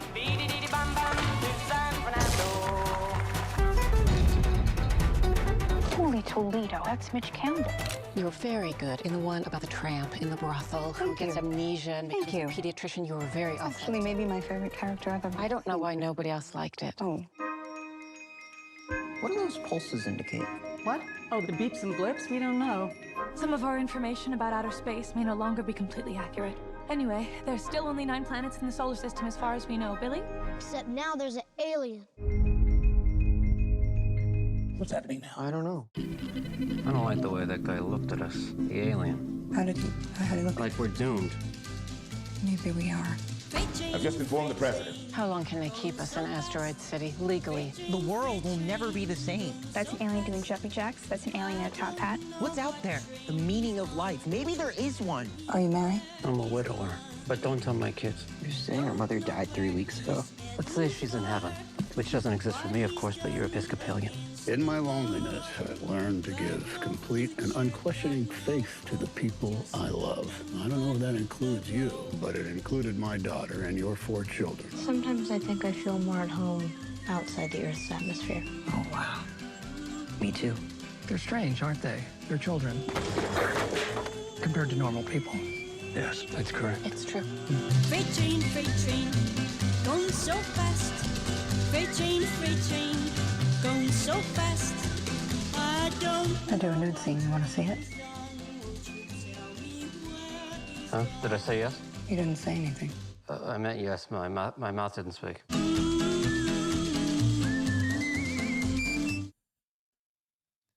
Look, man, I love Wes Anderson movies. They're always have the rich characters. They always have very unique storylines, and obviously just a fucking monster cast. Now, look, and a lot of times, dude, in the past, if you see a movie that has a lot of big names in it, you always wonder, is the story gonna be there? For whatever reason, Wes Anderson, when he writes a story and he throws it out there, dude, they'll be like, I'll do it for fucking peanuts. I don't need a big paycheck. I'm going to make an artsy movie. Like I said, Wes Anderson has a very distinct visual style. Everything is like just centered perfectly. All of his shots, all of his characters. It's like you're reading in a book almost. Yeah. It's almost like you're flipping through a book and you're seeing these scenes play out. Incredible casting. I mean, a lot of like top tier A-listers in this movie. Now, whether or not it's going to be funny or enjoyable, like Wes Anderson movies, they're always just kind of like an acquired taste. Yeah. It's either you're going to love it or you're not. Yeah. Sometimes it's a little bit more thought-provoking. Sometimes it's more on the nose. But the guy just manages to bring in the best talent and always has he reminds me a little bit of the Coen brothers. I would agree. The way his characters just come off the screen, they all are so unique and well written. They're all, and he really gets the most out of his actors. He's like, they're almost the characters are almost like caricatures. Absolutely. And I am so excited for this movie. I love Wes Anderson movies, and this cast is incredible. Tony, your thoughts? I know when you saw Tom Hanks, you were like, I'm in. Well, yeah, and honestly, you know, as much as I do not like the Fallout games, I love the Fallout that world. Post-apocalyptic vibe. And that like 50s vibe. Like this is that exactly to me. So I saw this at first. I'm like, God, this looks like a Fallout promotion. And then I was like, oh shit, Wes Anderson's doing this. As soon as I saw it, as soon as I saw the trailer, I'm like, yeah, this is potential to be something top notch. So, I'm sold. So you ain't gonna worry about me. Amazing trailer. This drops on June 23rd. I will be going to see this movie. I've always, my 2 favorites are Royal Tenenbaums. Grand Budapest Hotel is another great movie. He's done, like I said, Moonlight Glow is really good. He's just done so many great movies. Yeah. Rushmore is incredible because Bill Murray is fucking outstanding. That was like Bill Murray's really, obviously Lost in Translation, Bill Murray's incredible.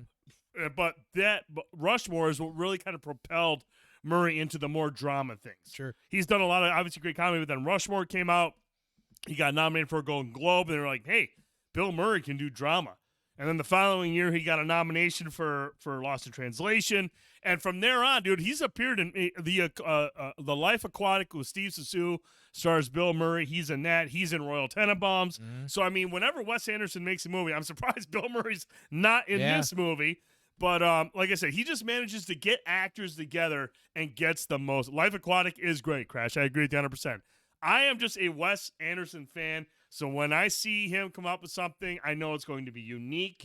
I know it's going to be full of rich characters, and I will be there for it on 6/23. Really excited for that. Now, Tone, this next trailer, I meant to show this a couple weeks ago after Comic-Con, but obviously shows got moved around, things didn't happen. This movie called Sisu is a Finnish movie from the same director that made Rare Exports, that Christmas movie I talked about. That's kind of like a unique Christmas movie, and it stars the same guy that plays the dad in Rare Exports.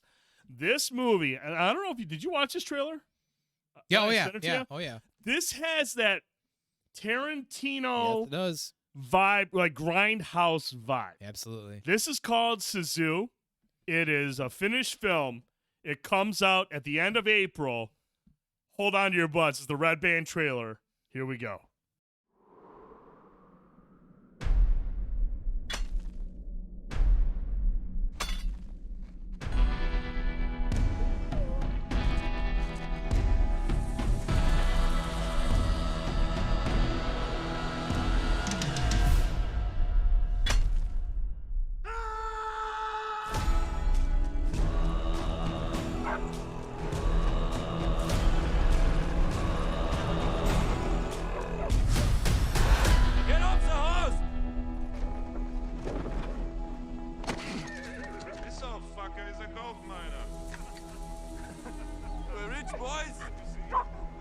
Down on your knees.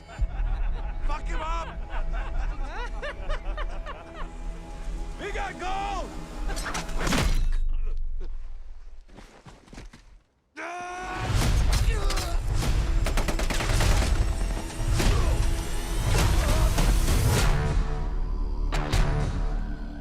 He was a Finnish commando. He lost his home and his family in the war. He became a one-man death squad.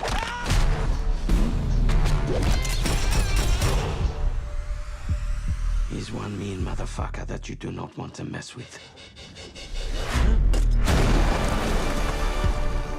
Fire!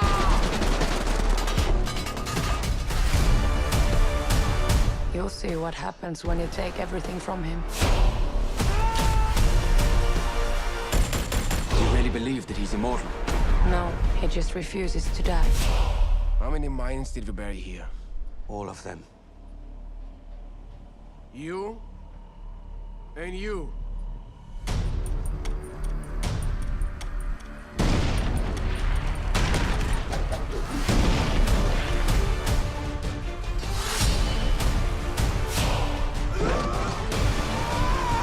This is not about who's the strongest.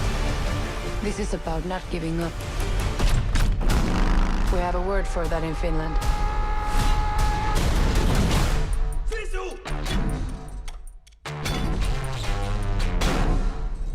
We might have a problem. Yeah. Yes! Yeah. Dude, that is a fucking trailer right there, dude. That is a fucking trailer. That dude, when the fucking pitchfork or whatever that is, the tool comes through the plane, like, we got a problem. It's like, I'm here, dude. Yeah. I am there for this movie. Ultra violent, and like it says, man, you can't have more fun watching Nazis get blown away. This looks incredible, dude. Like, it looks like it's gonna be campy, it's gonna be violent, and you get to see an old man just tapping into his fucking like Liam Neeson and Taken, like just an old dude just killing everybody. Yeah, man.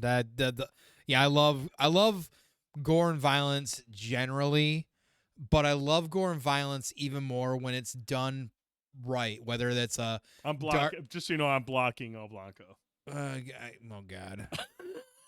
But when it's done with like a comedy or dark comedy or self-aware or just really good, like this is that kind of movie where the gore is just going to add to that level of like immersion to whatever the fuck is going to like go really on. convey the fact that this guy is a former commander like of a military. This guy you don't fuck with. And, you know, I'm sold. I am way sold on this. So the same weekend as Star Wars, Jedi Survivor. So we're going to have a good weekend on 4/28. I'm going to have to take another day off. Or something. Ooh. Yeah. Take that Friday off. We'll go see this on Thursday. Yeah. And Friday all day. Star Wars. Man, that's not a terrible idea. Sounds like a hot weekend.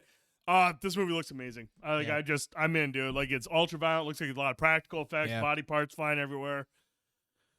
Yeah, Let's go. I am on board with this 100%. Let's do that. Tone. Yeah. Moving on to our final topic. The movie we wanted to. Now, I haven't had a chance to talk to you about this. This can be kind of like a fresh conversation. Now, look, I have made no bugaboo about it. I love the John Wick movies. Oh, yeah. John Wick 1 is seriously still one of my favorite action movies of all time. Mm-hmm. The Red Circle is one of my favorite action sequences of all time. It is that good of a movie. John Wick 2, amazing movie. Mm-hmm. John Wick 3 was a really good movie up until the end where I was like, where are they going with John Wick? Mm-hmm. What kind of character is John Wick gonna be? Is he a superhero? Should he be wearing a cape? Mm-hmm. You know, where is this gonna go? Overall, though, I have always appreciated Chad Stahelski's ability to just choreograph some of the best action sequences with very little editing cuts and just deliver a high octane experience. Yeah. So John Wick 4 is out now. 2 hours and 49 minutes. Almost 3 hours long. Now, whenever I see a movie that's 2 hours and 49 minutes long, I'm thinking to myself, it better have a fucking good story. It better have a fucking good story with great writing. Turns out you don't need to say a whole lot in a movie to make it really entertaining. Nope. Because when you have Chad Stahelski and company at the absolute peak of their game, I don't want to say that this is the best John Wick movie. 1 is always going to hold a special place in my heart. But 4 is an incredible experience. Mm-hmm. And it solidifies the John Wick series as the best action series I have ever fucking seen in my lifetime. John Wick 4 is 2 hours and 49 minutes of masterful filmmaking from the director to the cast to the cinematographer Dan Louston. Dude, that top We're gonna get to it. We're gonna Dude, get to it. holy fuck. We're gonna get to it. Holy fuck. Like, look, there is a lot of great set pieces in this movie. The Japanese setting at the hotel. Dude. I watched that whole thing and all I could think of myself was, can't wait to see Ghost of Tsushima. Jesus. The way this guy just handles that. We got to see a Berlin fight club, very similar to Red Circle. Dude. But that the third act alone is worth going to this movie for. Jesus Christ. There's an incredible sequence on a staircase that exhausted me. Yeah. But Tone, there is one scene in particular where I think it just encapsulates everything that makes the John Wick movies so fucking good. Yeah. And it's the top-down scene. It's the top-down Hotline Miami type scene. Holy fuck choreography. Holy fuck cinematography. Talk about it. Talk about it. Preach, brother. I was already in awe because the scene at the Japanese hotel was almost like a half-hour battle scene. Yeah. And I was exhausted watching that. And then first of all, let's point out the fact you mentioned how a guy barely has to say anything in a movie because of the charisma. We'll point that out, and because of who he is as Keanu Reeves. Yep. Everybody else around that does that for him. He doesn't need to do it, dude. And the thing is, when you have people like Donnie Yen, dude. Donnie Yen is incredible. Donnie Yen is basically the Doc from Tombstone, Doc Holliday. He's a mix of. He destroys every scene he's in. He's Chiro from Rogue One too. Yeah. He's amazing in Rogue One. Yeah, but he's incredible in this movie. But like he just his delivery, and that's what made him so fun in Rogue One, and that's what makes him like. Donnie Yen was the big reason I was so extra excited about this movie, And I almost feel like we didn't get enough Donnie Yen, if you want my honest opinion. I would agree, but at the same time, I think that adds value to the scenes that he's in. Exactly. So exactly. And that's just me because I love Donnie Yen. I love the Ip Man series. If you're ever familiar, if you've never seen a great like Hong Kong like flick, that's a good one to start with is Ip Man with Donnie Yen. But everything that's going on, like the aesthetics, the locations, then you get to this amazing scene where it literally, I hate to say this, as goofy as it is, it literally looks like a video game. It's Hotline Miami. It's it's Hotline Miami. Dude, the reason this scene is so fucking nuts is it pulls back and it's a top-down shot of this, like, I don't know if it's a house that's being renovated. 2-story building, whatever it is, apartment. And it basically, dude, we talked a little bit about it when we saw Malignant. There's a shot where James Wan does the same thing where she's going through the house and it's a top-down view of it. But that's a short segment. Dude, they go through an entire house of bad guys, killing 50 to 60 people. But the fact that there is no cuts, it's a tracking shot. It's like a 5-minute tracking shot. At least. Dude, think about that for a second. 5 minutes, you have to be on your marks. You have to be on your spots. Not just Keanu Reeves. Everybody else is getting killed in these scenes. Has to be in the right spot because if you fuck up one time, you have to go back. It's fucking from start to finish, that entire scene. It's incredible, When dude. it starts out, I'm like, no way, they're pulling back and they're going to do it like this. And I'm thinking it's going to be 30 seconds a minute. I'm dude, like, 5 minute top down. And like the scenes, just like the choreography, like, you know, you're thinking, okay, was this guy gonna go this way? And you're like, oh my God, he's doing this and he's doing this. And like, and the incendiary rounds to add to it. Jesus Christ. And like, you know, you see videos during like the first, even in kind of maybe the second of John Wick's, of him doing his training for this and him actually out there doing the training. Like, I know for sure that's him doing a lot of it. He's got a stunt guy. I know that. He does a lot of he does a lot of the stuff. And I believe it too because, like I said, man, not only that scene but the stairs scene, like he is exhausted. I just listen, like I didn't take the time to stop and say that this is the best action, but I agree with that. Like when I first saw the John Wick 1, and even I loved the 2, saw it in the theater. And 3, I loved it. It just was a shade from that amazing.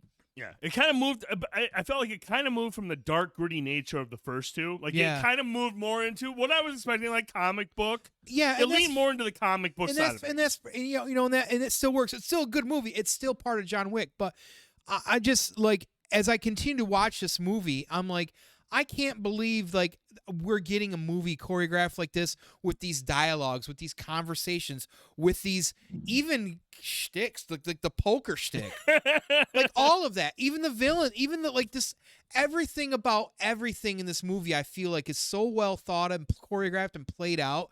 It just fucking works so good. It's so fluid. Like, you don't doubt it. Like, it's oddly as it is, as over the top it is, having all these crazy Kevlar hitman and like all this stuff, it's believable. That's the fucking weird part about it, is that it's shot and done so well. I love how they really lean into the fact that his suits are armor, using for block everything his headshots. He does, yeah. And like a Marine, a friend of mine who was a Marine used to do, like, when they did knife fight training, would say that if they would do knife fighting, they would practice keeping their arm up because you'd rather have your arm teared up with a knife than your throat or your vitals, right? And you see that kind of, like, when you think about that shit, you see that kind of shit in here. It's the little things that they take. Dude, it's even the reloading where I'm just even like, the dude, reloading. It's so fucking, like, it's not like bullshit. It's just like, think about the way that even in the choreography scenes when he's like running away or trying to reload or reset, his center of gravity is much lower, or he's laying on the ground, or where the bullet's coming from, or where, like, just generic people are probably going to think to shoot and all this stuff. Like, it's insane when you stop and break down, because that's what I was doing at some point during this movie. I was like trying to dissect everything I was taking in, and I was watching for all these little shit, how he's taking his suit, how he's doing things, how he's taking, like, bumps and everything like that as well too. It's so believable. And then you get a scene like that when they do the top down, like, Hotline Miami. Dude. It was incredible. Yeah, I was watching. I was just like, and not to mention the amount of effort, by everybody involved. Right. Right, and then like we could sit here and talk about like Clancy Brown. We could talk about. Oh, dude, and I'm going to talk about that for a second because obviously we talk about Donnie Yen, Bill Skarsgård, as he's amazing.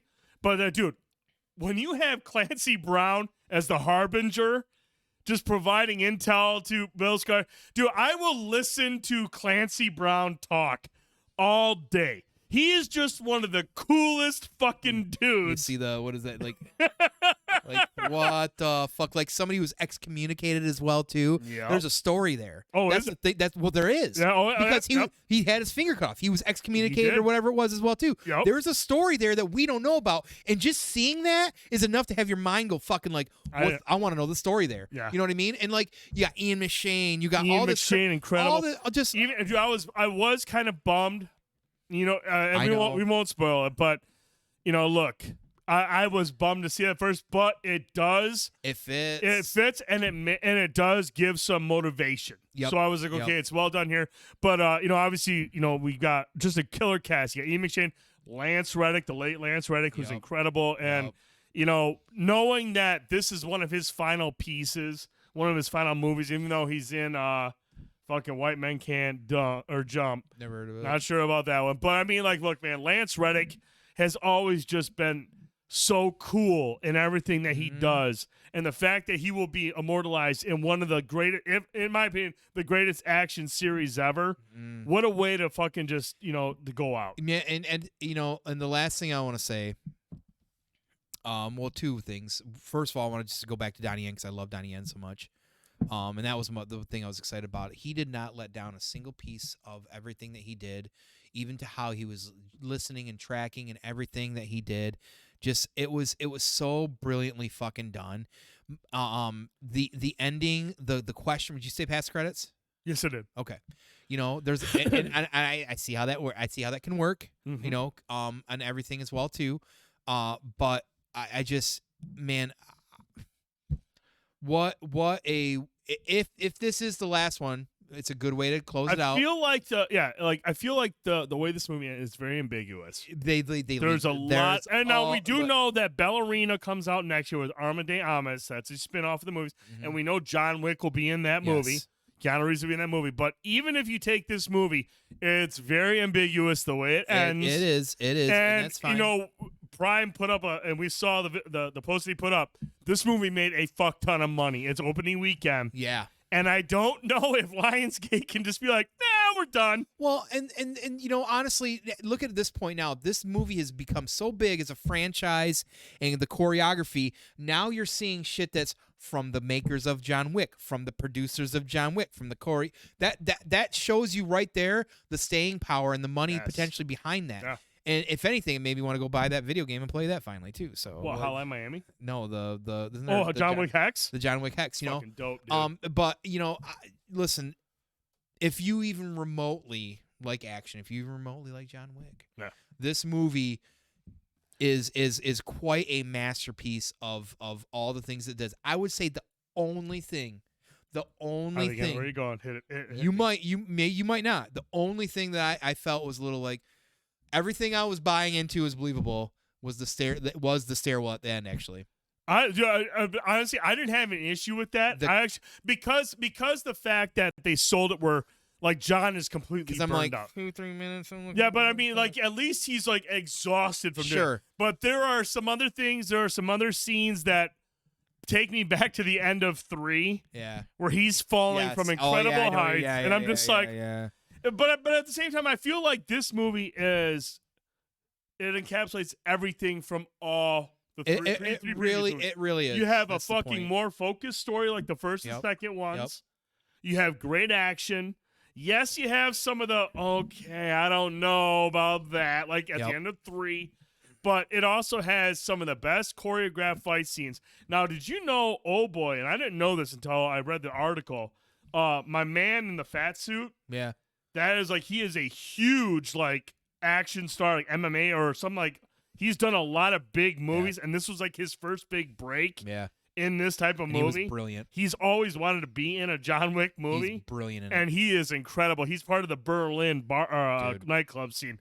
But you guys, I'm telling you right now, John Wick 4 is an incredible experience. 2 hours and 49 minutes of just fucking incredible, top tier, everyone masterclass filmmaking.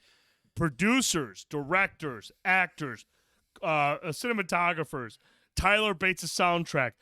The whole scene in France where they're in their we highway. didn't even talk about the soundtrack. Dude, no, that alone. Wild. That alone. Wild. I would debate is worth the admission. Yeah. That soundtrack is fucking, like, the second one, I remember there's some big scenes as well, too, and clearly the first. Red Circle was like one of the best, like, there was many parts in this movie. The one in France at the Arc Yes. of Topa, I think Yes, it's Arc man. of Topa, whatever it is. Where they're outside, dude. And you got that music kick in, which was also the whole thing with the DJ was a homage to the Warriors. Dude. Where she's like, hey, boppers, John Wick. I was just like, this movie's incredible. Dude. The last 40 minutes, the third act is top tier filmmaking. This is a series, at the end of the day, this is a series that, like, at the end of the day, is going to create, and it already is, spin-offs, video games, whatever they get to 5, 6, 7, 8, 9, whenever it's done. And 5 is happening now. Whenever it's this is going to be one of those things where, like, guys and me and my friends will say, hey, let's get together on a random Friday and watch the entire all of Star them. Wars. This is going to be a thing going forward. At some point, 100%. this is going to be one of those things This where is nerding out, Panda. we're going to want to have a hangout sometime in the next couple years. We're like, hey, let's all throw some money, get some meats from Jack's, make some Get food, some beers, and let's hang out Saturday. turn the volume up, get that Tyler Bates beat going. Start at 9 a.m. We'll start eating meats, drinking, with John Wick all day. Dude, like this movie's incredible. Like, I honestly, man, I was after 3, I was like, where are they gonna go with this? And they fucking nailed it, you guys.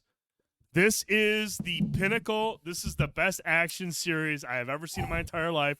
I'm excited for Ballerina. Obviously, again, you have Arma de Armas, who has shown that she's able to do action. We saw her in the last Bond movie. We saw her in a couple other movies where she shows that she has the ability to do action. She's badass. We know John Wick will make an appearance in that as a supporting character. Yeah. We also know the Continental series is supposed to be pretty Prequel. hype, where it's going to focus on Winston and prequel of that. Quran. Yeah. As the Continental starts from the ground up. So, I mean, this is a universe that is going to build I'm out. here for it. And dude, it is. It's incredible. And again, I want to go back again. This guy right here is just a professional in every fucking way. Because I've seen the way, like, the tactical abilities and the attention to detail to reloading and firearm use. You know, it's not like watching, like, look, Die Hard was one of my favorite action movies of all time. I love Bruce Willis as John McClane. Okay, honestly, one of my favorite characters of all time. A fucking everyday dude that's just trying to save people. And, you know, he's reloading, he does certain things.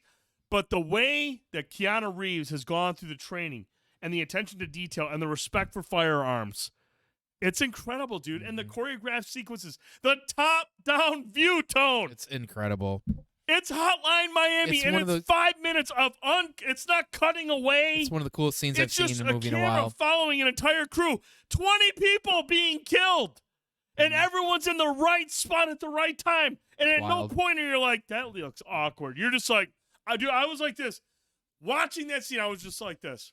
Yeah, that's how it was. Unreal, dude. Yeah, unreal. Yeah, that's how it was. Well, incredible movie. John Wick 4. Yes, this is fucking nerding the fuck out about the best action series in the world right now, making a boatload of money. Whether however you take the ending, obviously some fans aren't going to care for it. I thought it was a great way to end it, honestly. And there is a little bit of a twist during the final scene that the crowd went nuts.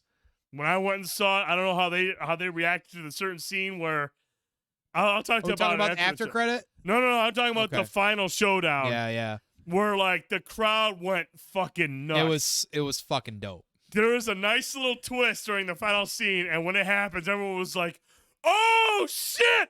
I mean, it was fucking awesome. Yeah. 2 hours and 49 minutes. The movie never fucking gets old, and it's just everybody's at the top of the game. Yeah. The supporting characters, the director, cinematographer, the fucking composer. Kudos. John Wick 4 is the biggest exclamation point you could have given to this franchise. Yeah. Robot Voice is back. Hold on. I'm going to take care of that right now.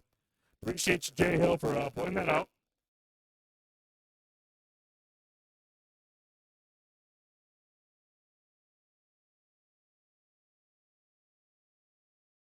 I want to point out hang on. I think they can hear you. Hang on.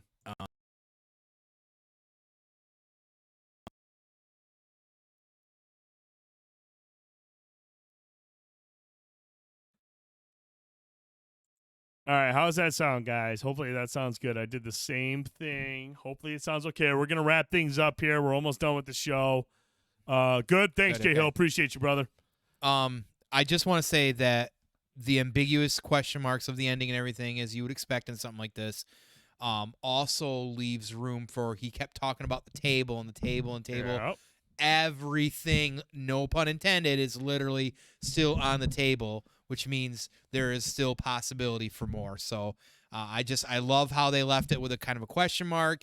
And it's definitely things. Even if they did decide to end it, you're just like, you would be good. You'd be comfortable with it. Yeah. And in the post credit scene, I was the only person that stayed for that. Dude, there was a lot of people that stayed for ours. Yeah, there was some people that ducked up, and I immediately was like, "Is there a post credit?" And the post credit scene is, I kind of anticipated it because of what she says early on. I was like, I was waiting for it to at some point, and finally you do get it in the end credit scene. But that's still ambiguous as well too. So there's a lot to read into it. But guys and girls, let us know what you think of John Wick 4. I think it was a fucking perfect movie to end this particular series if they decide to go that way.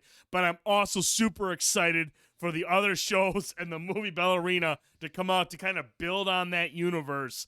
And we know that John Wick will make an appearance in Ballerina. It's kind of like a support character for Amadeus' character. So really can't wait to check that out. But Tone? Yes. Brother, I know you got to go pee. But before I have to do that, he's got one more thing. I will certainly do what I always have to do, which is close us out. So as always, I just want to say thank you for being here through this journey with us. We appreciate you showing up even through all the ridiculous technical difficulties with our audio. It wouldn't be a show if we didn't have technical difficulties. It wouldn't be a show if there wasn't an issue for whatever reason. But, continue to do what you do. Hang out with us when you can. Please share, like, sub, follow, let somebody know that might like the content that you're enjoying with us as well too.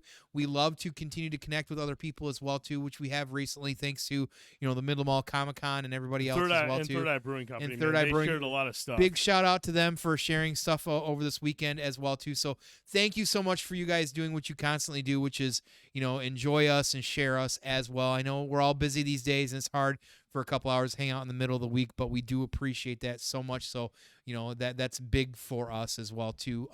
That being said, also I want to give big thanks and props to Draston for his hospitality this weekend, for letting me and Josh from Half-Ass Beer Review come down and hang out with technical issues earlier, as well as always too. But those two are very close partners of ours. So if you have not, please make sure you check out 7 Dungeons every Monday live 7 p.m. Eastern for all your yarn spinning those yarns, baby. Those yarns that Dungeon and Dragons Tales. You can check them out YouTube, Spotify, and all of course all streaming media. And then of course Half-Ass Beer Review, Josh over there, for allowing me sometimes to come over to the show. He wants to get you on sometime as well. We got some stuff coming up in the next week and a half. We're excited to work together and do maybe a beer quest coming up here in the next couple weekends. Yes, as well too. So make sure you follow him on YouTube. Half-Ass Beer Review is doing all your craft beer needs as well too when it comes to all that fun. So thank you to those two as well for all. What do we have left on Mando? How many episodes are left? Next week's not the finale, is it? Was it 5th this week or 4th this week? 6th this week, I think. We have 8 total. We have 8 total. Okay. So next week, we will be going to see D&D at some point. Yes. We will talk about Honor Among Thieves, which is reviewing incredibly well.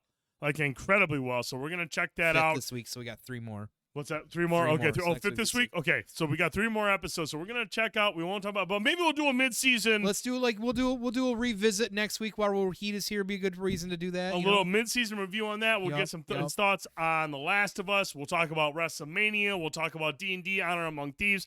I want to talk a little bit about Diablo 4. I didn't get a chance to get that in tonight. Or Diablo. Oh, yeah, Diablo 4. That game is going to be a problem. I can tell. I really hope that movie ends with being a group playing a campaign. I mean, hey, man, who knows? Who knows? I wouldn't be mad about it. I know Tone is a little concerned about it, but, I mean, obviously reviews have to be somewhat encouraging. Yes. It's reviewed incredibly well. Can't wait to check it out. Keep an eye out Renfield premiered last night, so at some point we're going to start hearing people's thoughts on Renfield.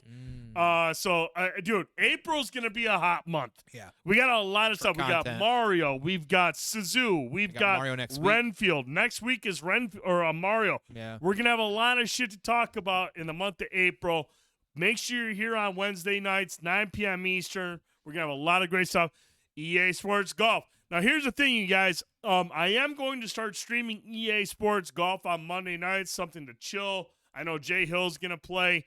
The thing is, right now, the issue, and it's mind-boggling to me, EA Sports PGA Tour will not have crossplay at launch. Now, I don't understand that because all EA titles typically have crossplay, so it's weird that they won't have a crossplay for golf. But I want to play some games with Jay Hill, so I bought it on PlayStation 5. So if you are on PlayStation 5 and you want to play, if you are thinking about picking up PGA Tour golf, we're going to be streaming that on Monday nights. Build up kind of like a clubhouse type of thing, do some tournaments, have some fun, chill out. So not next Monday, but the following Monday, I'll be streaming PGA Tour golf on Monday nights just to hang out, have some beers, play some golf. I used to get drunk at Golf League many years ago before the kids were born. Perfect reason to do it again. Hey, what's a Monday? So Mario is next week. What's Mario?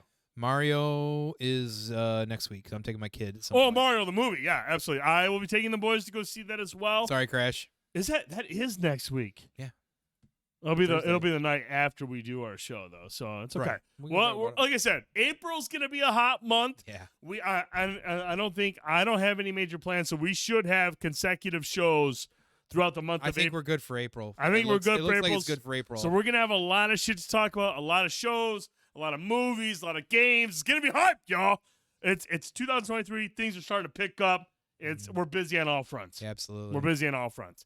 Like Tone said, we appreciate the support, the shares, the likes. If you're listening on iTunes, if you're listening on Spotify, let us know in the comments what you think of the show, what you think of what we're talking about. Evil Dead Rise. Yes, we will be going to see that. That's reviewing incredibly well. How hyped are you for fucking Evil Dead Rise? April 21st. Boy. Like I said, dude, we are jam-packed with content in April. We'll have a lot of stuff to talk about. Join us next week, 9 p.m. Eastern, right here on Twitch. Rohit Raju. The little guy here. He's going to kill you, bro. He's like this tall. We're going to have a big show next week. We're really excited to have him back on. We'll have a lot of stuff to talk about. For Fanboytone, I'm the Dude79. Hope everyone has a great weekend. I think I'm going to stream on Friday night. I don't know what I'm streaming on Friday night. Maybe some Halo. You don't know. Let's do some Halo. All right. You know what? I haven't done Halo in a I while. might be around for Friday for some Halo.